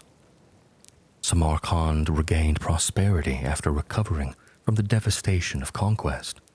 Bukhara resumed its role as a center of scholarship and trade. Kashgar welcomed caravans arriving from multiple directions. Markets became places where astonishing diversity could be found. Chinese silk might be sold beside Persian carpets. Russian furs rested alongside Indian spices. Arab merchants negotiated with Armenian traders, while Venetian travelers sought opportunities in lands previously inaccessible to Europeans. Few individuals better symbolize this interconnected world than the Venetian merchant Marco Polo. Although portions of his account remain debated among historians, there is broad agreement that he traveled extensively within territories ruled by Kublai Khan during the later 13th century. His descriptions introduced many Europeans to civilizations they had never imagined, recounting enormous cities, efficient postal systems, paper currency, and imperial courts whose wealth seemed almost unbelievable. Marco Polo was far from alone. Franciscan missionaries journeyed east in hopes of converting Mongol rulers to Christianity. Muslim scholars traveled between Persia and China. Buddhist monks crossed Central Asia. Diplomats exchanged letters between distant kingdoms whose rulers had never previously maintained direct contact. Ideas traveled alongside this merchandise. Gunpowder technology continued spreading westward. Papermaking expanded into regions where parchment had long dominated. Printing techniques, astronomical knowledge, medical practices, artistic styles, and mathematical ideas all moved more freely than before. Knowledge itself became one of the Mongol Empire's most valuable exports. Religious diversity also represented another striking feature of Mongol rule. The early Mongols remained devoted primarily to traditional beliefs centered upon Tengri, the eternal blue sky. Yet they generally displayed remarkable tolerance toward other faiths.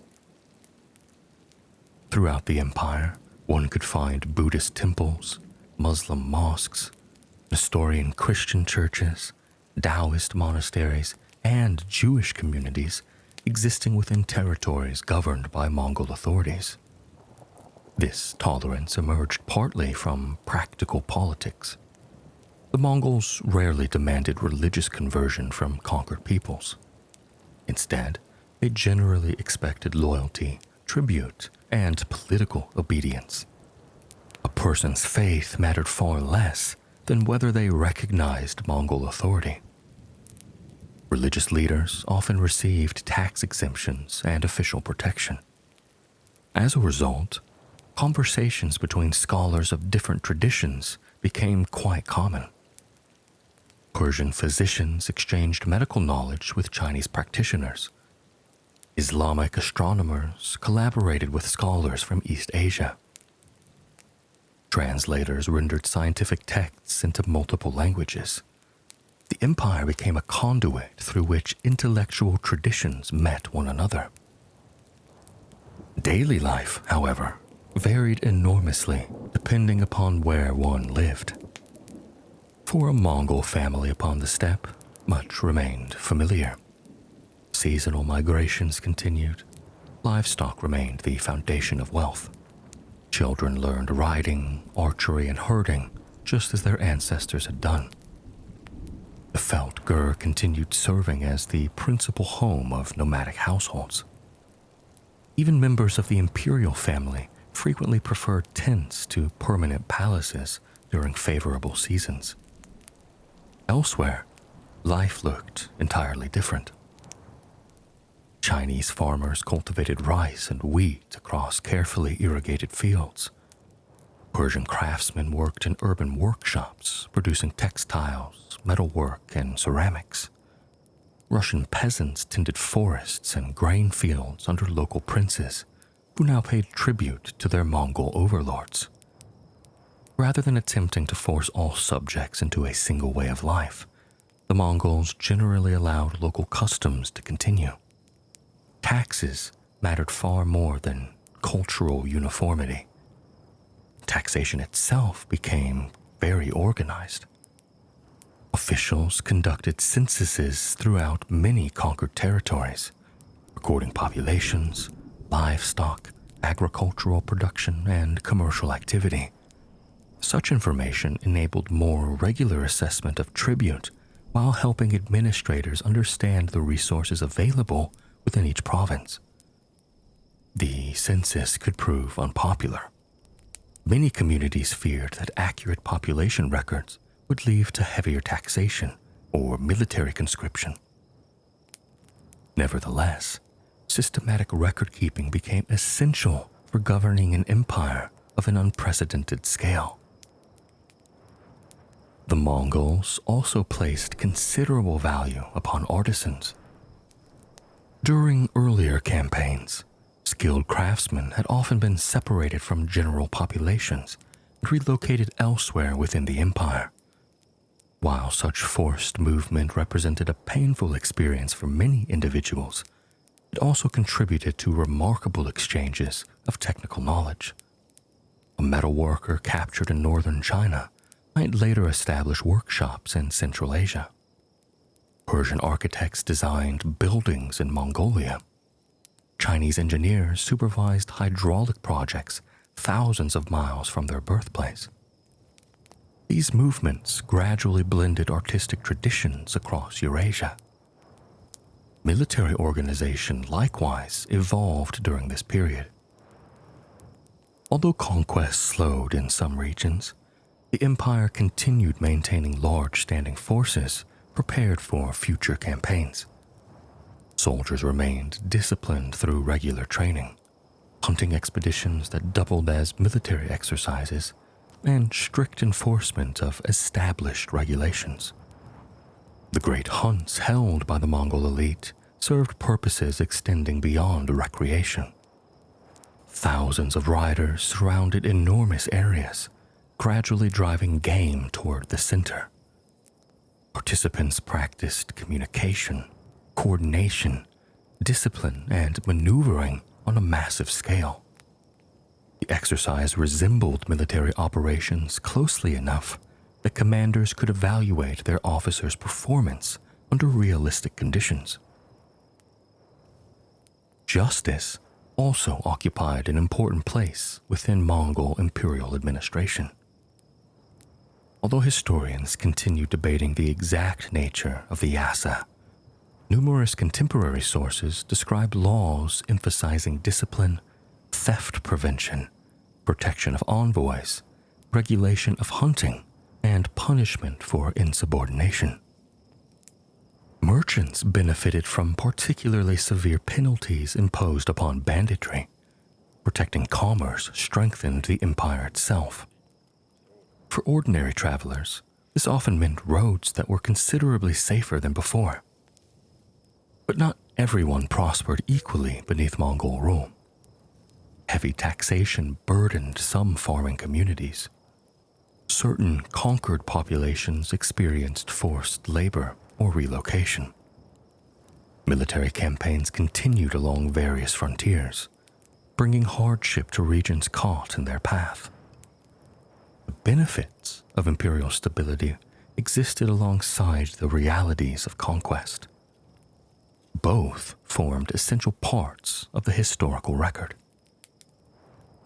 Another unintended consequence gradually emerged from the empire's extraordinary connectivity.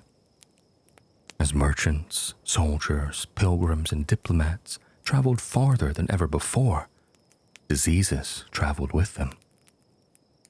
The best-known example, the Black Death, would not reach Europe until the mid-14th century, after the unified empire had already begun fragmenting. Even so, the commercial routes strengthened during the Pax Mongolica almost certainly contributed to the plague's later spread across Eurasia. The same roads that carried silk and spices could also carry invisible dangers. History often reminds us that increased connection brings both opportunity and vulnerability. Despite these complexities, the Pax Mongolica transformed the medieval world. Few earlier civilizations had linked so many different cultures beneath a common political framework. Goods crossed continents, ideas found new audiences, diplomatic missions traveled extraordinary distances, technological innovation spread more rapidly than ever before. For many people living during the 13th century, the world itself seemed larger, while paradoxically becoming easier to traverse. Yet beneath this remarkable stability, subtle tensions had already begun to develop. The empire remained united in name, but its vast distances encouraged regional identities. Powerful princes governed territories thousands of miles from the Great Khan's court. Different branches of Genghis Khan's descendants accumulated wealth, armies, and political ambitions of their own. So long as a respected Great Khan stood above them all, these competing interests remained manageable. The next generation would discover how difficult unity became once succession itself turned into a matter of dispute. The age of effortless expansion was drawing to a close. The Mongol Empire had reached the height of its power, and soon the greatest challenge would come not from foreign kingdoms beyond its borders, but from the ambitions of the family that ruled it. The death of Ogedei Khan in 1241 brought the Mongol Empire to another moment of uncertainty. During Genghis Khan's lifetime, his authority had been unquestioned. Ogedei had inherited that position through broad agreements among the imperial family, allowing expansion to continue with remarkable momentum. Now, however, the empire had grown so large that succession no longer affected only the Mongolian homeland.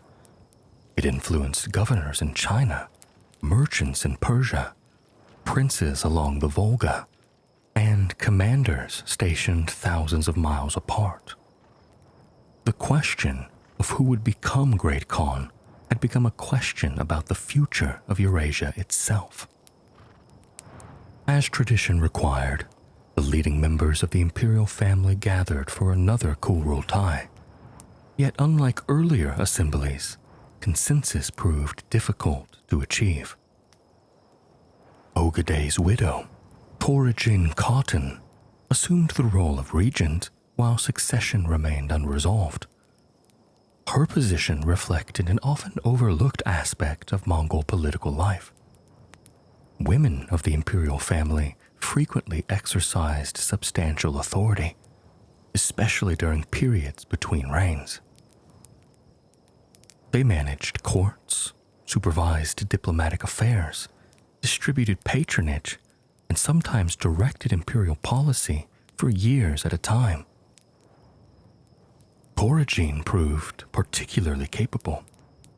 Rather than merely preserving her late husband's administration, she worked actively to secure the throne for her son, Gayuk. Her efforts succeeded in 1246. Gayuk Khan became the third Great Khan of the Mongol Empire. His reign, however, proved brief. Unlike Ogedei, whose years on the throne had been marked by continued expansion and administrative development, Gayuk inherited an empire already showing signs of political strain.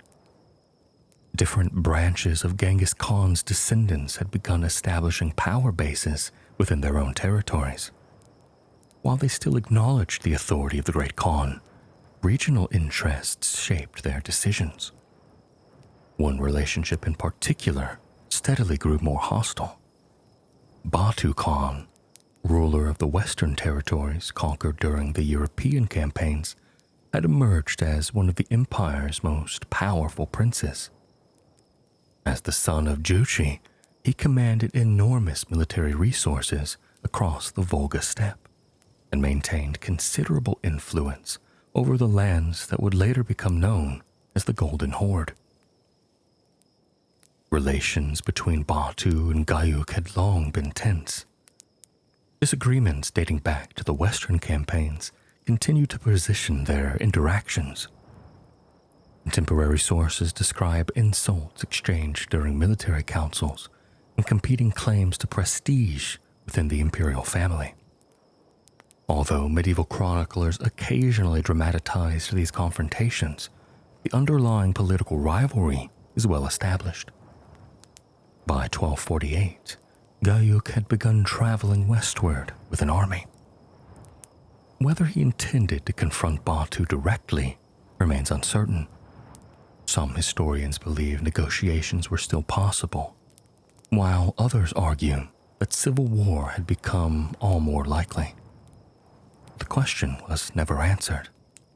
Gayuk died unexpectedly during the journey. The exact cause remains unknown. But once again, the empire required a new ruler. And this time, Batu played a decisive role. Rather than supporting another member of Ogedei's branch of the family, he backed Möngke, the oldest son of Tolui. Their alliance reflected careful political calculation. Möngke enjoyed the broad respect as an experienced commander, while also representing a different branch of Genghis Khan's descendants, one less closely associated with recent disputes. After considerable political maneuvering, Möngke became Great Khan in 1251, and his accession represented a shift in the balance of power within the imperial family. The Toluid branch had emerged dominant. Möngke approached government with discipline and determination. Contemporary accounts consistently describe him as hard-working, personally austere, and deeply interested in strengthening imperial administration. He sought greater accountability from provincial governors, conducted financial reviews, and investigated corruption within the bureaucracy. The empire had grown too large for informal oversight. Efficient administration now mattered as much as military success. Möngke also resumed large-scale expansion. Unlike earlier campaigns, however, these operations occurred simultaneously on opposite ends of the empire. One army advanced toward southern China, another marched into the heart of the Islamic world. Responsibility for the western expedition fell to Möngke's younger brother, Hulagu. He received one of the largest armies ever assembled by the Mongols, composed not only of Mongol cavalry, but also of engineers, siege specialists, and allied contingents drawn from throughout the empire. His objectives were ambitious. First, eliminate the Nizari Ismailis, whose mountain fortresses stretched across Persia. Second, bring the Abbasid Caliphate into submission. The Nizari Ismailis had established an extensive network of fortified strongholds throughout northern Persia. European writers later popularized legends surrounding them under the name assassins, though many of these stories mixed historical reality with considerable myth. Their actual political influence rested upon carefully defended mountain castles and strategic diplomacy, rather than the more sensational tales that later emerged. Hulagu's campaign systematically dismantled their resistance. Powerful siege engines reduced fortifications once considered nearly impregnable. By 1256, the principal Ismaili strongholds had surrendered.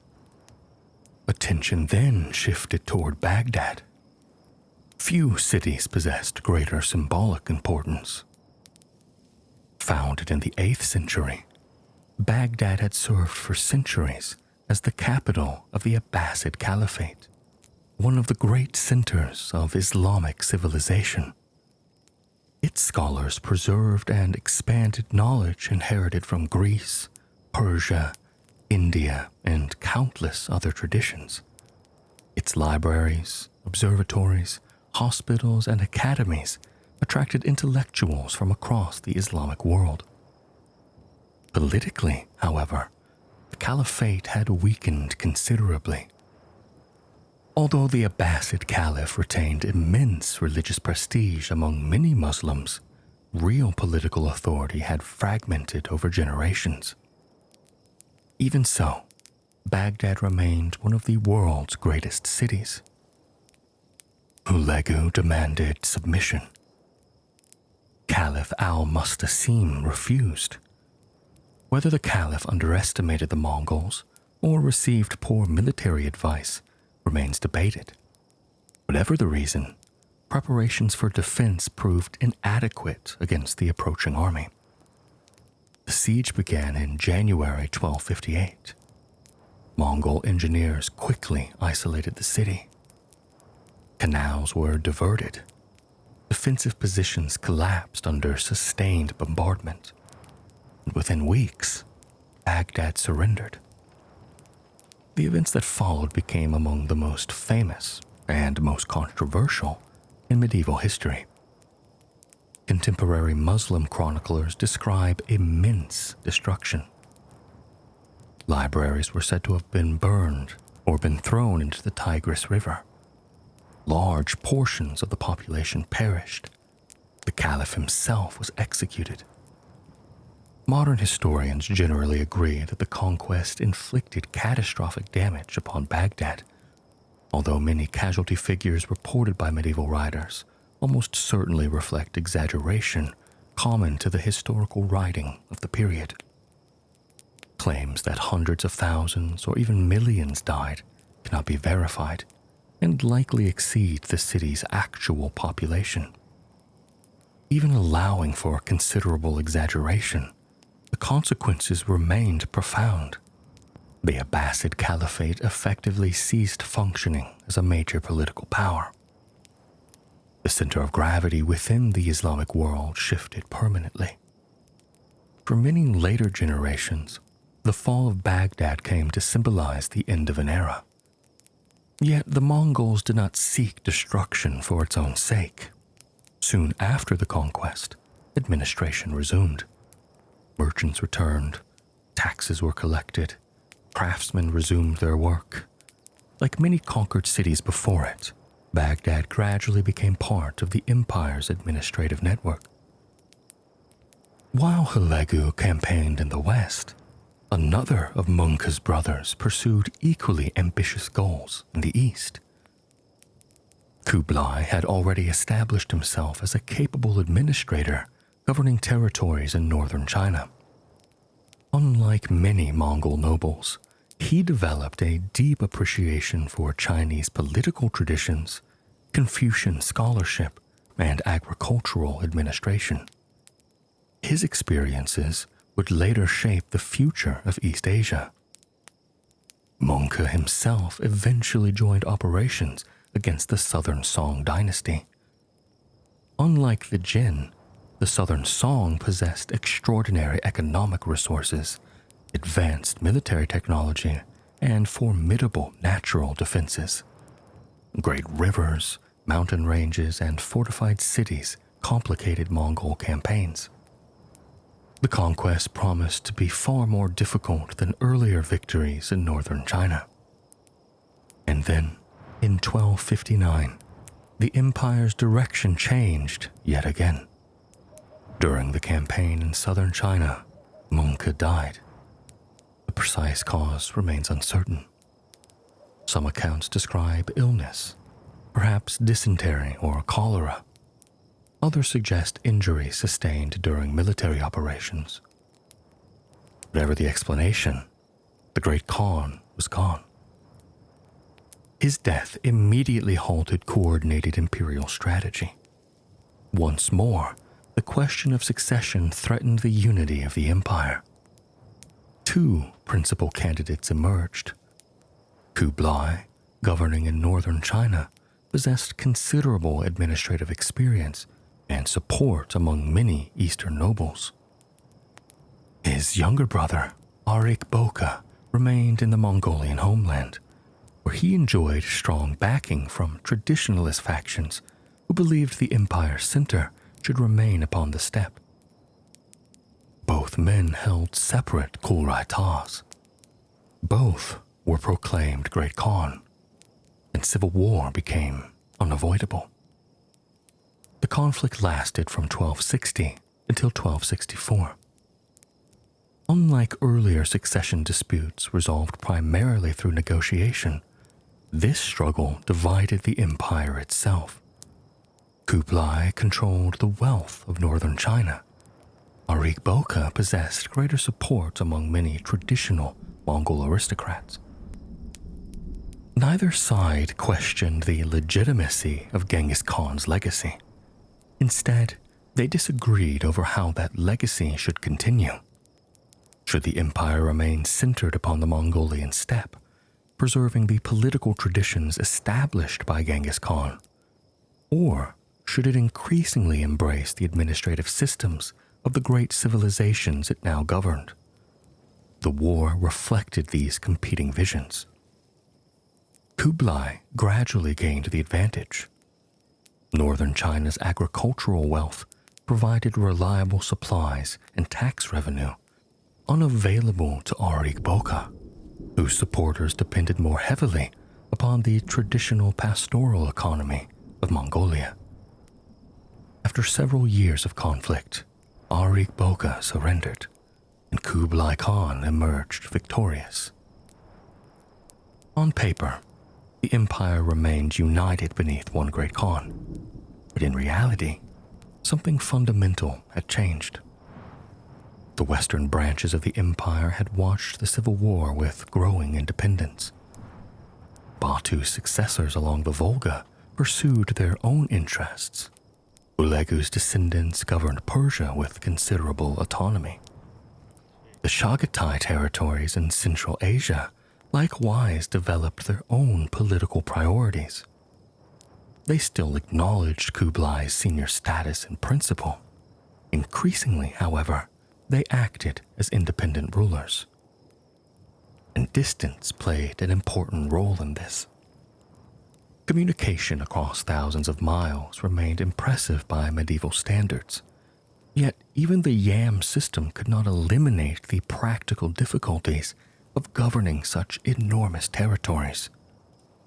Regional challenges demanded local decisions.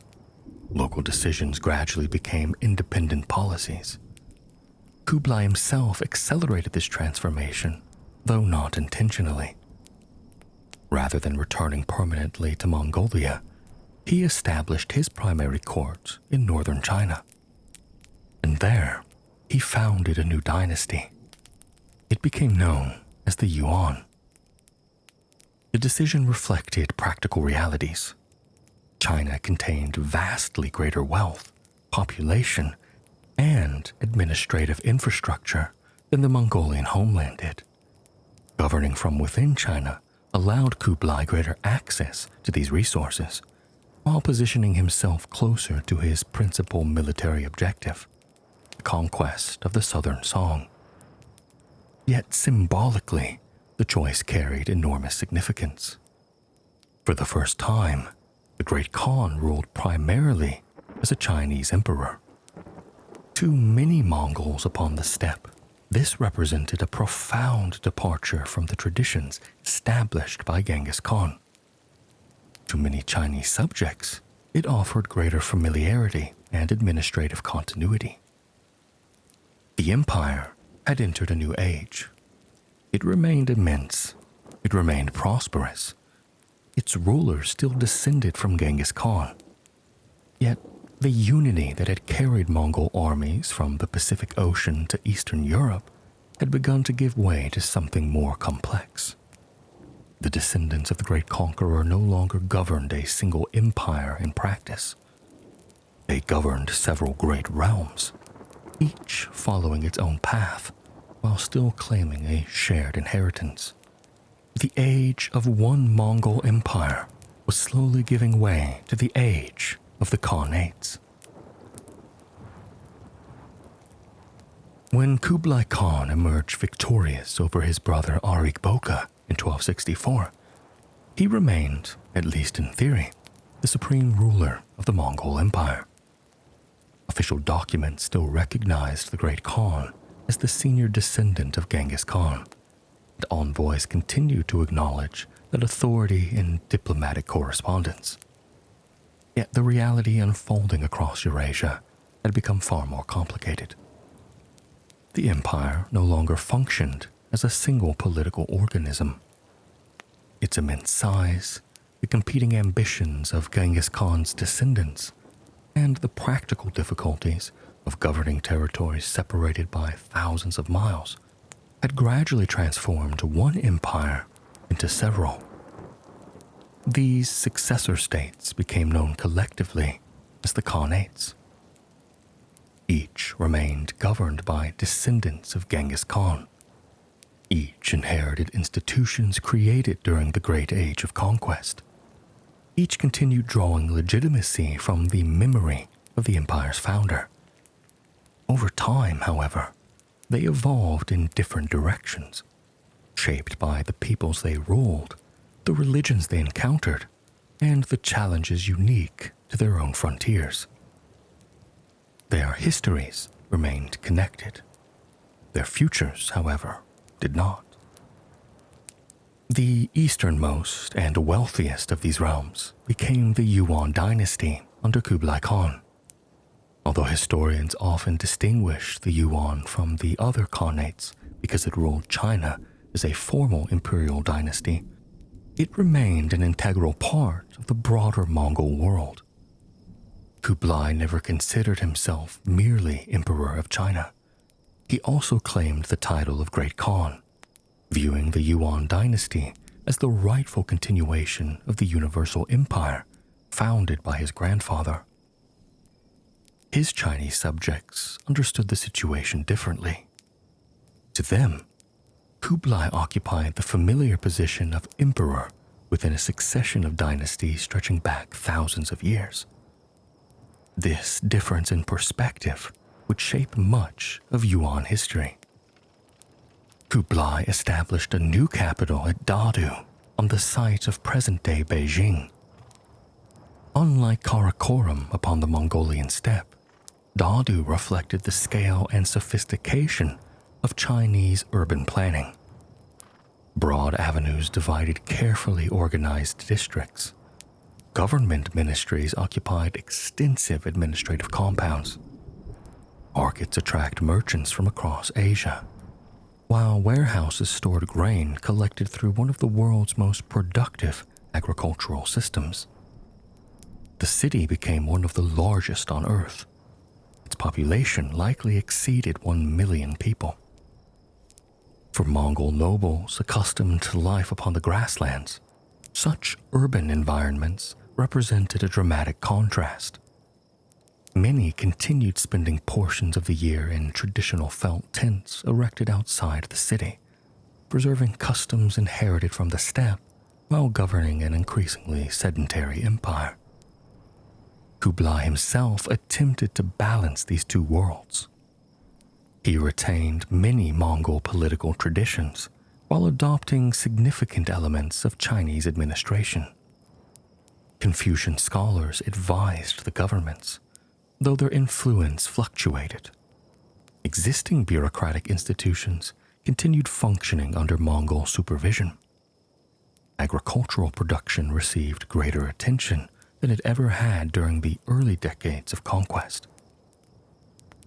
The Grand Canal, one of China's greatest engineering achievements, became increasingly important.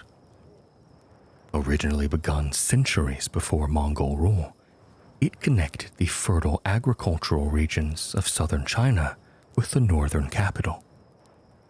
Grain shipments traveled hundreds of miles by water, supplying enormous urban populations and sustaining imperial administration.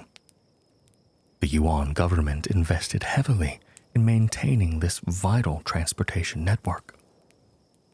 Paper currency also assumed greater prominence.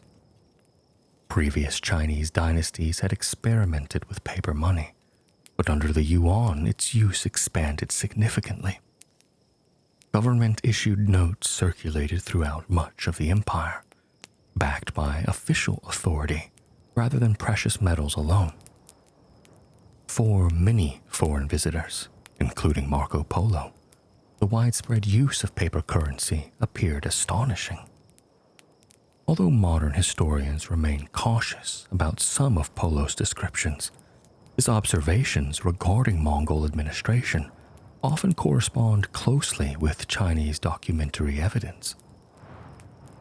Life within Yuan China reflected both continuity and change. Chinese farmers continued cultivating rice, wheat, millet, and tea as much as earlier generations had done. Artisans produced porcelain that found markets across Eurasia. Scholars studied classical literature, philosophy, and history. Yet political authority now rested in the hands of foreign rulers whose customs differed markedly from those of previous dynasties. The Mongol elite occupied the highest positions within government. Beneath them stood administrative categories that reflected differing levels of political privilege. Although the exact implementation varied over time, Mongols generally enjoyed greater legal advantages than most Chinese subjects. Peoples from Central and Western Asia often occupied intermediate positions, while many northern and southern Chinese officials held lower ranks within the political hierarchy. This system generated tensions that would persist throughout Yuan rule. Far to the west, another successor state developed under very different circumstances. Kublai's conquests in Persia and Mesopotamia formed the foundation of what would become known as the Ilkhanate. The title Ilkhan roughly conveyed the idea of a subordinate Khan, acknowledging, at least initially, the theoretical supremacy of the great Khan in China. But geography soon encouraged greater independence. The Ilkhanate governed territories stretching across modern Iraq, Iran, Armenia, and surrounding regions. These lands possessed ancient urban traditions, sophisticated irrigation systems, and deep cultural connections to the Islamic world. Unlike China, where Mongol rulers remained a relatively small minority governing an enormous settled population, Persia gradually transformed the Mongol elite themselves. The process unfolded over generations. Early Ilkhan rulers generally continued practicing traditional Mongol beliefs while tolerating numerous religions. Buddhists, Christians, Muslims, and followers of older faiths all lived within the realm. One ruler might favor Christian advisors. His successor might patronize Buddhist institutions. Religious policy remained fluid. The most significant transformation occurred during the reign of Ghazan Khan.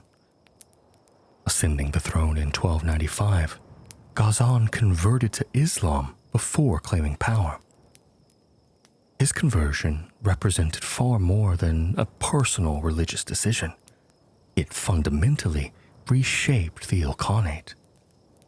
Islam became the dominant faith of the ruling elite, though religious minorities generally continued existing under varying degrees of protection. Persian administrative traditions gained increasing influence, while Mongol customs gradually blended with local political culture. Ghazan also pursued substantial reforms. He reorganized taxation, attempted to reduce corruption, standardized weights and measures, and encouraged agricultural recovery following earlier decades of warfare. Persian scholars flourished during this period. Among the most remarkable figures was Rashid al-Din, physician, statesman, and historian. Working under Ilkhan patronage, he produced the Jami al-Tawarikh, or Compendium of Chronicles, one of the most ambitious historical works of the medieval world. Rather than describing only Persia, Rashid sought to document the histories of numerous civilizations, reflecting the extraordinary exchange of knowledge made possible by the Mongol Empire. His work remains one of the most valuable primary sources for understanding Mongol history today. North of the Black and Caspian Seas, Batu Khan's descendants established another powerful realm. Later historians came to know it as the Golden Horde. The precise origin of the name remains debated. Medieval sources rarely used the term consistently, and modern scholars continue discussing when it became common. Contemporary rulers generally refer to their state through other political designations connected to Juchi's lineage. Regardless of terminology, the Golden Horde became one of medieval Eurasia's most influential powers. Its territories encompassed the vast grasslands stretching from the Volga River toward the western steppe, including regions of present-day Russia, Kazakhstan, and Ukraine. Unlike the Yuan or the Ilkhanate, this realm retained much of its traditional nomadic character. Cities certainly existed, trade flourished, yet the open steppe remained central to political life. One city gradually emerged as the heart of this Western Empire. Sarai, established along the lower Volga River, became an important commercial center connecting Europe with Asia. Merchants from Italy, Persia, Central Asia, and the Islamic world visited its markets, while caravans linked the city to routes extending across the continent. Foreign travelers frequently remarked upon its diversity. The rulers of the Golden Horde exercised authority over numerous Russian principalities without governing them directly. Local princes retained their thrones. In return, they acknowledged Mongol supremacy, paid tribute, and received official charters confirming their authority. This arrangement became known in Russian history as the Mongol yoke, though modern historians often prefer more nuanced language, recognizing the complexity of the relationship. Military domination certainly existed. Tribute obligations could become burdensome, yet local administration remained largely in Russian hands. Some princes even strengthened their own authority through cooperation with Mongol rulers. Moscow would eventually become one of the greatest beneficiaries of this political system. Religion also evolved within the Golden Horde. The early Khans generally maintained traditional Mongol beliefs, while allowing Orthodox Christianity to continue among their Slavic subjects. During the early 14th century, however, Islam gradually became the dominant faith of the ruling elite, particularly under Ozbeg Khan. Once again, a Mongol state increasingly adopted the religion of the people surrounding it. Further east lay the Chagatai Khanate, named after Genghis Khan's second son. This realm occupied much of Central Asia, including territory stretching across modern Uzbekistan and parts of Kazakhstan and western China. Its geography proved exceptionally diverse. Mountain ranges divided fertile valleys from vast deserts. Ancient oasis cities remained vital centers of commerce. Nomadic pastoralism continued across surrounding grasslands. The Chagatai Khanate perhaps preserved traditional Mongol customs longer than any of the other major successor states. Its rulers maintained closer connections to the pastoral culture of the steppe, while gradually interacting with Islamic civilization through trade and diplomacy.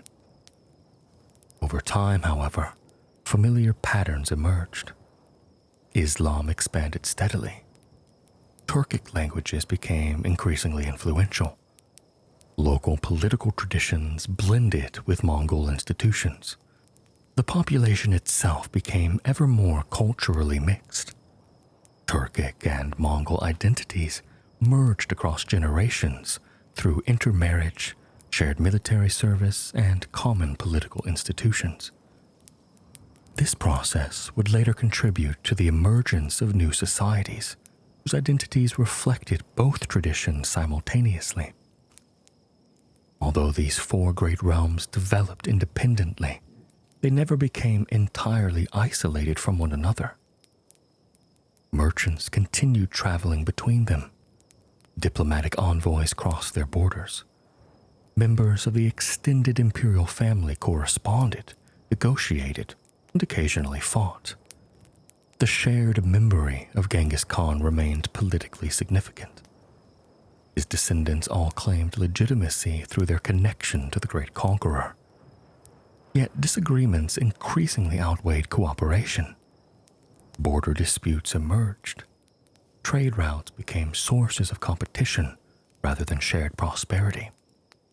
Religious differences added new complexities to relationships that had once been shaped primarily by dynastic politics. The Khanate's Muslim rulers frequently clashed with neighboring powers in the Islamic world, despite sharing the same faith. The Golden Horde opposed the Khanate repeatedly over influence in the Caucasus. The Chagatai Khanate experienced its own internal divisions.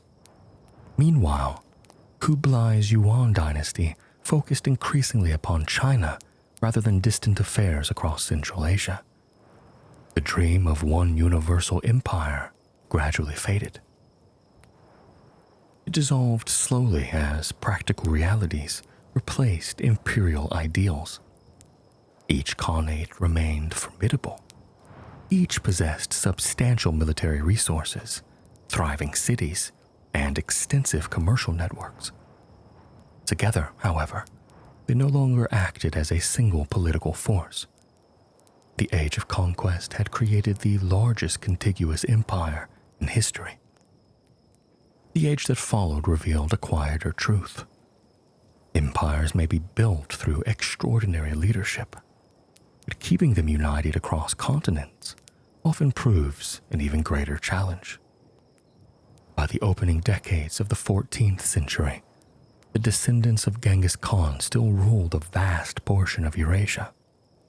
Yet the forces that had once carried Mongol horsemen from the Pacific to the plains of Hungary were gradually giving way to new loyalties, new identities, and new ambitions. The empire remained immense, but its unity had become a memory. No empire remains unchanged forever. The Mongol Empire had risen from scattered clans upon the windswept grasslands of Eastern Asia to become the largest contiguous land empire in human history.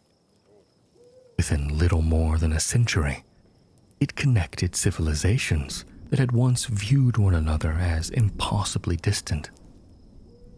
Armies crossed continents, merchants traveled farther than ever before, and knowledge flowed between cultures with remarkable speed. Yet the same forces that made such expansion possible also contained the seeds of its decline. The empire had become too vast. Its rulers governed territories whose people spoke different languages, practiced different religions, farmed different landscapes, and faced entirely different political challenges. A strategy that succeeded on the Mongolian steppe often proved ineffective in southern China. Policies suitable for Persia could not always be applied in Russia. Over time, regional priorities became stronger than imperial unity. The four great Khanates continued sharing ancestry, but they no longer shared common interests. The first signs of decline appeared not as military defeats, but as political separation. Communication between the Khanates became less frequent. Trade continued, but cooperation diminished. Conflicts that might once have been settled within a single imperial family increasingly resembled wars between independent states. The descendants of Genghis Khan now fought one another as often as they confronted foreign enemies. The Ilkhanate and the Golden Horde repeatedly clashed over control of the Caucasus. Commercial routes became contested frontiers. Diplomatic relations deteriorated.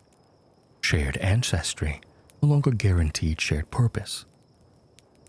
The Chagatai Khanate likewise experienced internal struggles over succession and authority. Competing branches of the ruling family divided territories that had once formed a unified political entity. Even the Yuan dynasty, ruled by Kublai Khan and his successors, gradually focused less upon maintaining influence across Eurasia and more upon governing China itself. The universal empire imagined by Genghis Khan slowly disappeared beneath regional realities. External pressures compounded these internal divisions. Throughout the 14th century, climatic fluctuations affected agricultural production across many regions of Eurasia. Droughts struck portions of Central Asia. Harsh winters challenged pastoral communities upon the steppe. Crop failures strained government revenues while increasing hardship among ordinary people. Trade also became less secure. Without consistent cooperation between the Khanates, caravan routes that had once enjoyed unified protection became vulnerable once again to local conflicts and banditry. The remarkable interconnectedness of Pax Mongolica gradually weakened. And then, came one of history's greatest catastrophes. During the middle decades of the 14th century, plague spread across Eurasia. Today, it is commonly known as the Black Death. Although historians continue debating the precise origins and transmission pathways of the pandemic, there is broad agreement that the extensive commercial networks linking Asia, the Middle East, and Europe played a significant role in its rapid expansion. The very roads that had carried silk, porcelain, spices, scholars, and diplomats now carried disease and death. Merchant caravans unknowingly transported infected fleas and rodents between cities separated by thousands of miles. Ships crossing the Black Sea carried the plague into Mediterranean ports. From there, it spread rapidly throughout Europe, North Africa, and the Middle East. The human cost proved staggering. Modern estimates vary considerably, but historians generally believe that between 1/3 and 1/2 of Europe's population died within only a few years. Similar devastation occurred across many parts of Asia and the Islamic world. Entire villages disappeared. Fields went uncultivated. Trade collapsed in numerous regions. Governments struggled simply to maintain order. The Mongol successor states suffered alongside their neighbors. The plague did not cause the empire's decline by itself. Its political fragmentation had already begun decades earlier. Yet the pandemic accelerated existing weaknesses, reducing populations, disrupting commerce, and weakening governments already facing internal instability. One by one, the great Khanates entered periods of decline. The Khanate collapsed first. After the death of Abu Sa'id in 1335, no universally accepted heir emerged. Competing nobles, military commanders, and regional governors struggled for power while rival dynasties carved apart the former empire. Within only a few decades, the Khanate had ceased to exist as a unified state. Persia fragmented into numerous competing kingdoms. The Golden Horde remained powerful somewhat longer. Its rulers continued influencing the Russian principalities and controlling important trade routes across the Eurasian steppe. Yet succession disputes gradually weakened central authority. Civil wars erupted repeatedly during the second half of the 14th century. At the same time, ambitious neighboring powers grew stronger. One figure in particular profoundly reshaped Central Asia during this period: Timur. Known in Europe as Tamerlane, Timur admired the legacy of Genghis Khan while never claiming direct descent through the male line. Instead, he legitimized his role through marriage into the extended imperial family, while constructing a vast empire centered upon Transoxiana. His campaigns devastated many former Mongol territories. In 1395, Timur inflicted a crushing defeat upon Ata-Malik, ruler of the Golden Horde. Major cities were destroyed. Commercial networks suffered severe disruption. Although the Golden Horde survived for some time afterward, it never fully recovered its former strength. Its authority gradually fragmented into smaller successor states, including the Khanates of Kazan, Astrakhan, and Siberia. These states would eventually confront another rising power, Moscow. For centuries, the Russian principalities had paid tribute to Mongol rulers. Yet the political landscape slowly changed. The princes of Moscow expanded their influence while skillfully navigating relationships with the Golden Horde. Over generations, they accumulated wealth, territory, and political authority. The decisive symbolic turning point came in 1480. Along the Ugra River, The armies of Ivan III and the Great Horde faced one another across the water. No great battle occurred. After weeks of tension, the Mongol forces withdrew. Russian tradition remembers this event as marking the end of Mongol domination.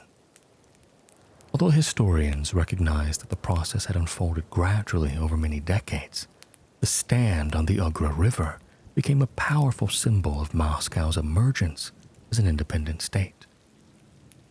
Meanwhile, in China, events unfolded very differently. Kublai Khan had died in 1294, after a long and generally successful reign.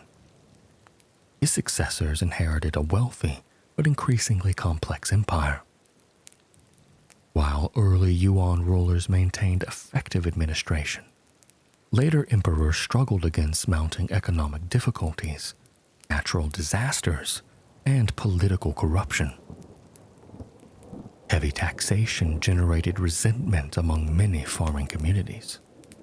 Floods along the Yellow River caused widespread suffering. Famine struck portions of the countryside. Peasant rebellions gradually multiplied. Among these uprisings, one movement gained particular prominence: the Red Turban Rebellion. Combining social unrest, religious movements, and wide dissatisfaction at the Yuan rule, the rebellion spread rapidly through much of China during the mid-14th century. From its ranks emerged a remarkably capable leader, Zhu Yuanzhang. Born into a poor farming family, Zhu had experienced famine, orphanhood, and life as a wandering monk before joining the rebellion. Through military success, political skill, and careful administration, he steadily expanded his influence. By 1368, his forces marched toward the Yuan capital. The last Yuan emperor fled northward into Mongolia, and Zhu proclaimed a new dynasty, the Ming. For China, the Yuan dynasty had ended. The Mongols themselves, however, did not disappear. Retreating into the steppe, they continued ruling what historians call the Northern Yuan for generations afterward. Their political influence had diminished, but their culture remained vibrant across Mongolia. Elsewhere, the Chagatai Khanate gradually fragmented into eastern and western realms. Local rulers adopted Islam, while Turkic cultural influences continued expanding throughout Central Asia. Over time, the distinction between Mongol conquerors and local populations became increasingly blurred. Generations of intermarriage, shared political institutions, and common religious identities created entirely new societies. The empire vanished, but its people remained. Looking back across the centuries, it becomes clear that the Mongol Empire's greatest legacy extended far beyond conquest alone. Its military achievements remain extraordinary. No previous empire had expanded across such enormous distances with comparable speed. Its commanders demonstrated remarkable operational planning, intelligence gathering, mobility, and adaptability. Military historians continue studying Mongol campaigns as examples of strategic innovation. Yet conquest represents only one part of the story. The Mongols fundamentally reshaped Eurasia. Trade routes linking east and west became more secure than they had been for centuries. Technological knowledge moved more rapidly between civilizations. Papermaking, printing, gunpowder, navigational techniques, artistic traditions, agricultural products, and scientific ideas all spread through networks strengthened under Mongol rule. Diplomatic horizons expanded dramatically. European kingdoms established direct contact with East Asia. Persian scholars exchanged ideas with Chinese astronomers. Merchants traveled distances their grandparents might never have imagined possible. Even after the empire fragmented, many of these connections endured. The Mongols also demonstrated a remarkable capacity for adaptation. Rather than attempting to erase every civilization they conquered, they frequently incorporated local expertise into imperial government. Chinese engineers, Persian administrators, Muslim accountants, Russian princes, Armenian merchants, each contributed to an empire that became more diverse with every generation. At the same time, the Mongol conquests brought immense suffering. Entire cities were destroyed. Populations were displaced. Wars claimed countless lives across Eurasia. And for many communities, the arrival of Mongol armies marked one of the darkest chapters in their history. Both realities belong within the historical record. The empire encouraged commerce while emerging through devastating conquest. It promoted cultural exchange while imposing political domination. It fostered remarkable innovation while leaving profound destruction in its wake. History rarely offers simple moral judgments. The Mongol Empire perhaps illustrates that truth better than almost any other civilization. Its legacy survives in unexpected places. Modern Russia grew partly from political structure shaped during centuries of Mongol rule. China's capital remains in Beijing, where Kublai Khan established his imperial court. The descendants of Turkic and Mongol peoples continue living across Central Asia. Persian historical traditions preserved detailed accounts of the empire's rise. European knowledge of Asia expanded dramatically through contacts established during the Mongol period. Even the idea that Eurasia could function as an interconnected world owes much to the age of the Mongols. Nearly 8 centuries have passed since Temüjin was proclaimed Genghis Khan upon the Mongolian steppe. The empire he founded no longer exists. Its borders have long since vanished. Its capitals lie in ruins or have become modern cities belonging to entirely different nations. Yet its influence remains woven into the history of continents. The story of the Mongol Empire ultimately begins with scattered nomadic tribes searching for survival beneath an endless blue sky. It ends having reshaped the political, economical, and cultural landscape of much of the known world. Few empires have risen so quickly. Fewer still have left such an enduring mark upon human history. And perhaps that is the greatest lesson of all. Power may conquer kingdoms, but ideas, institutions, and connections often outlive the empires that created them.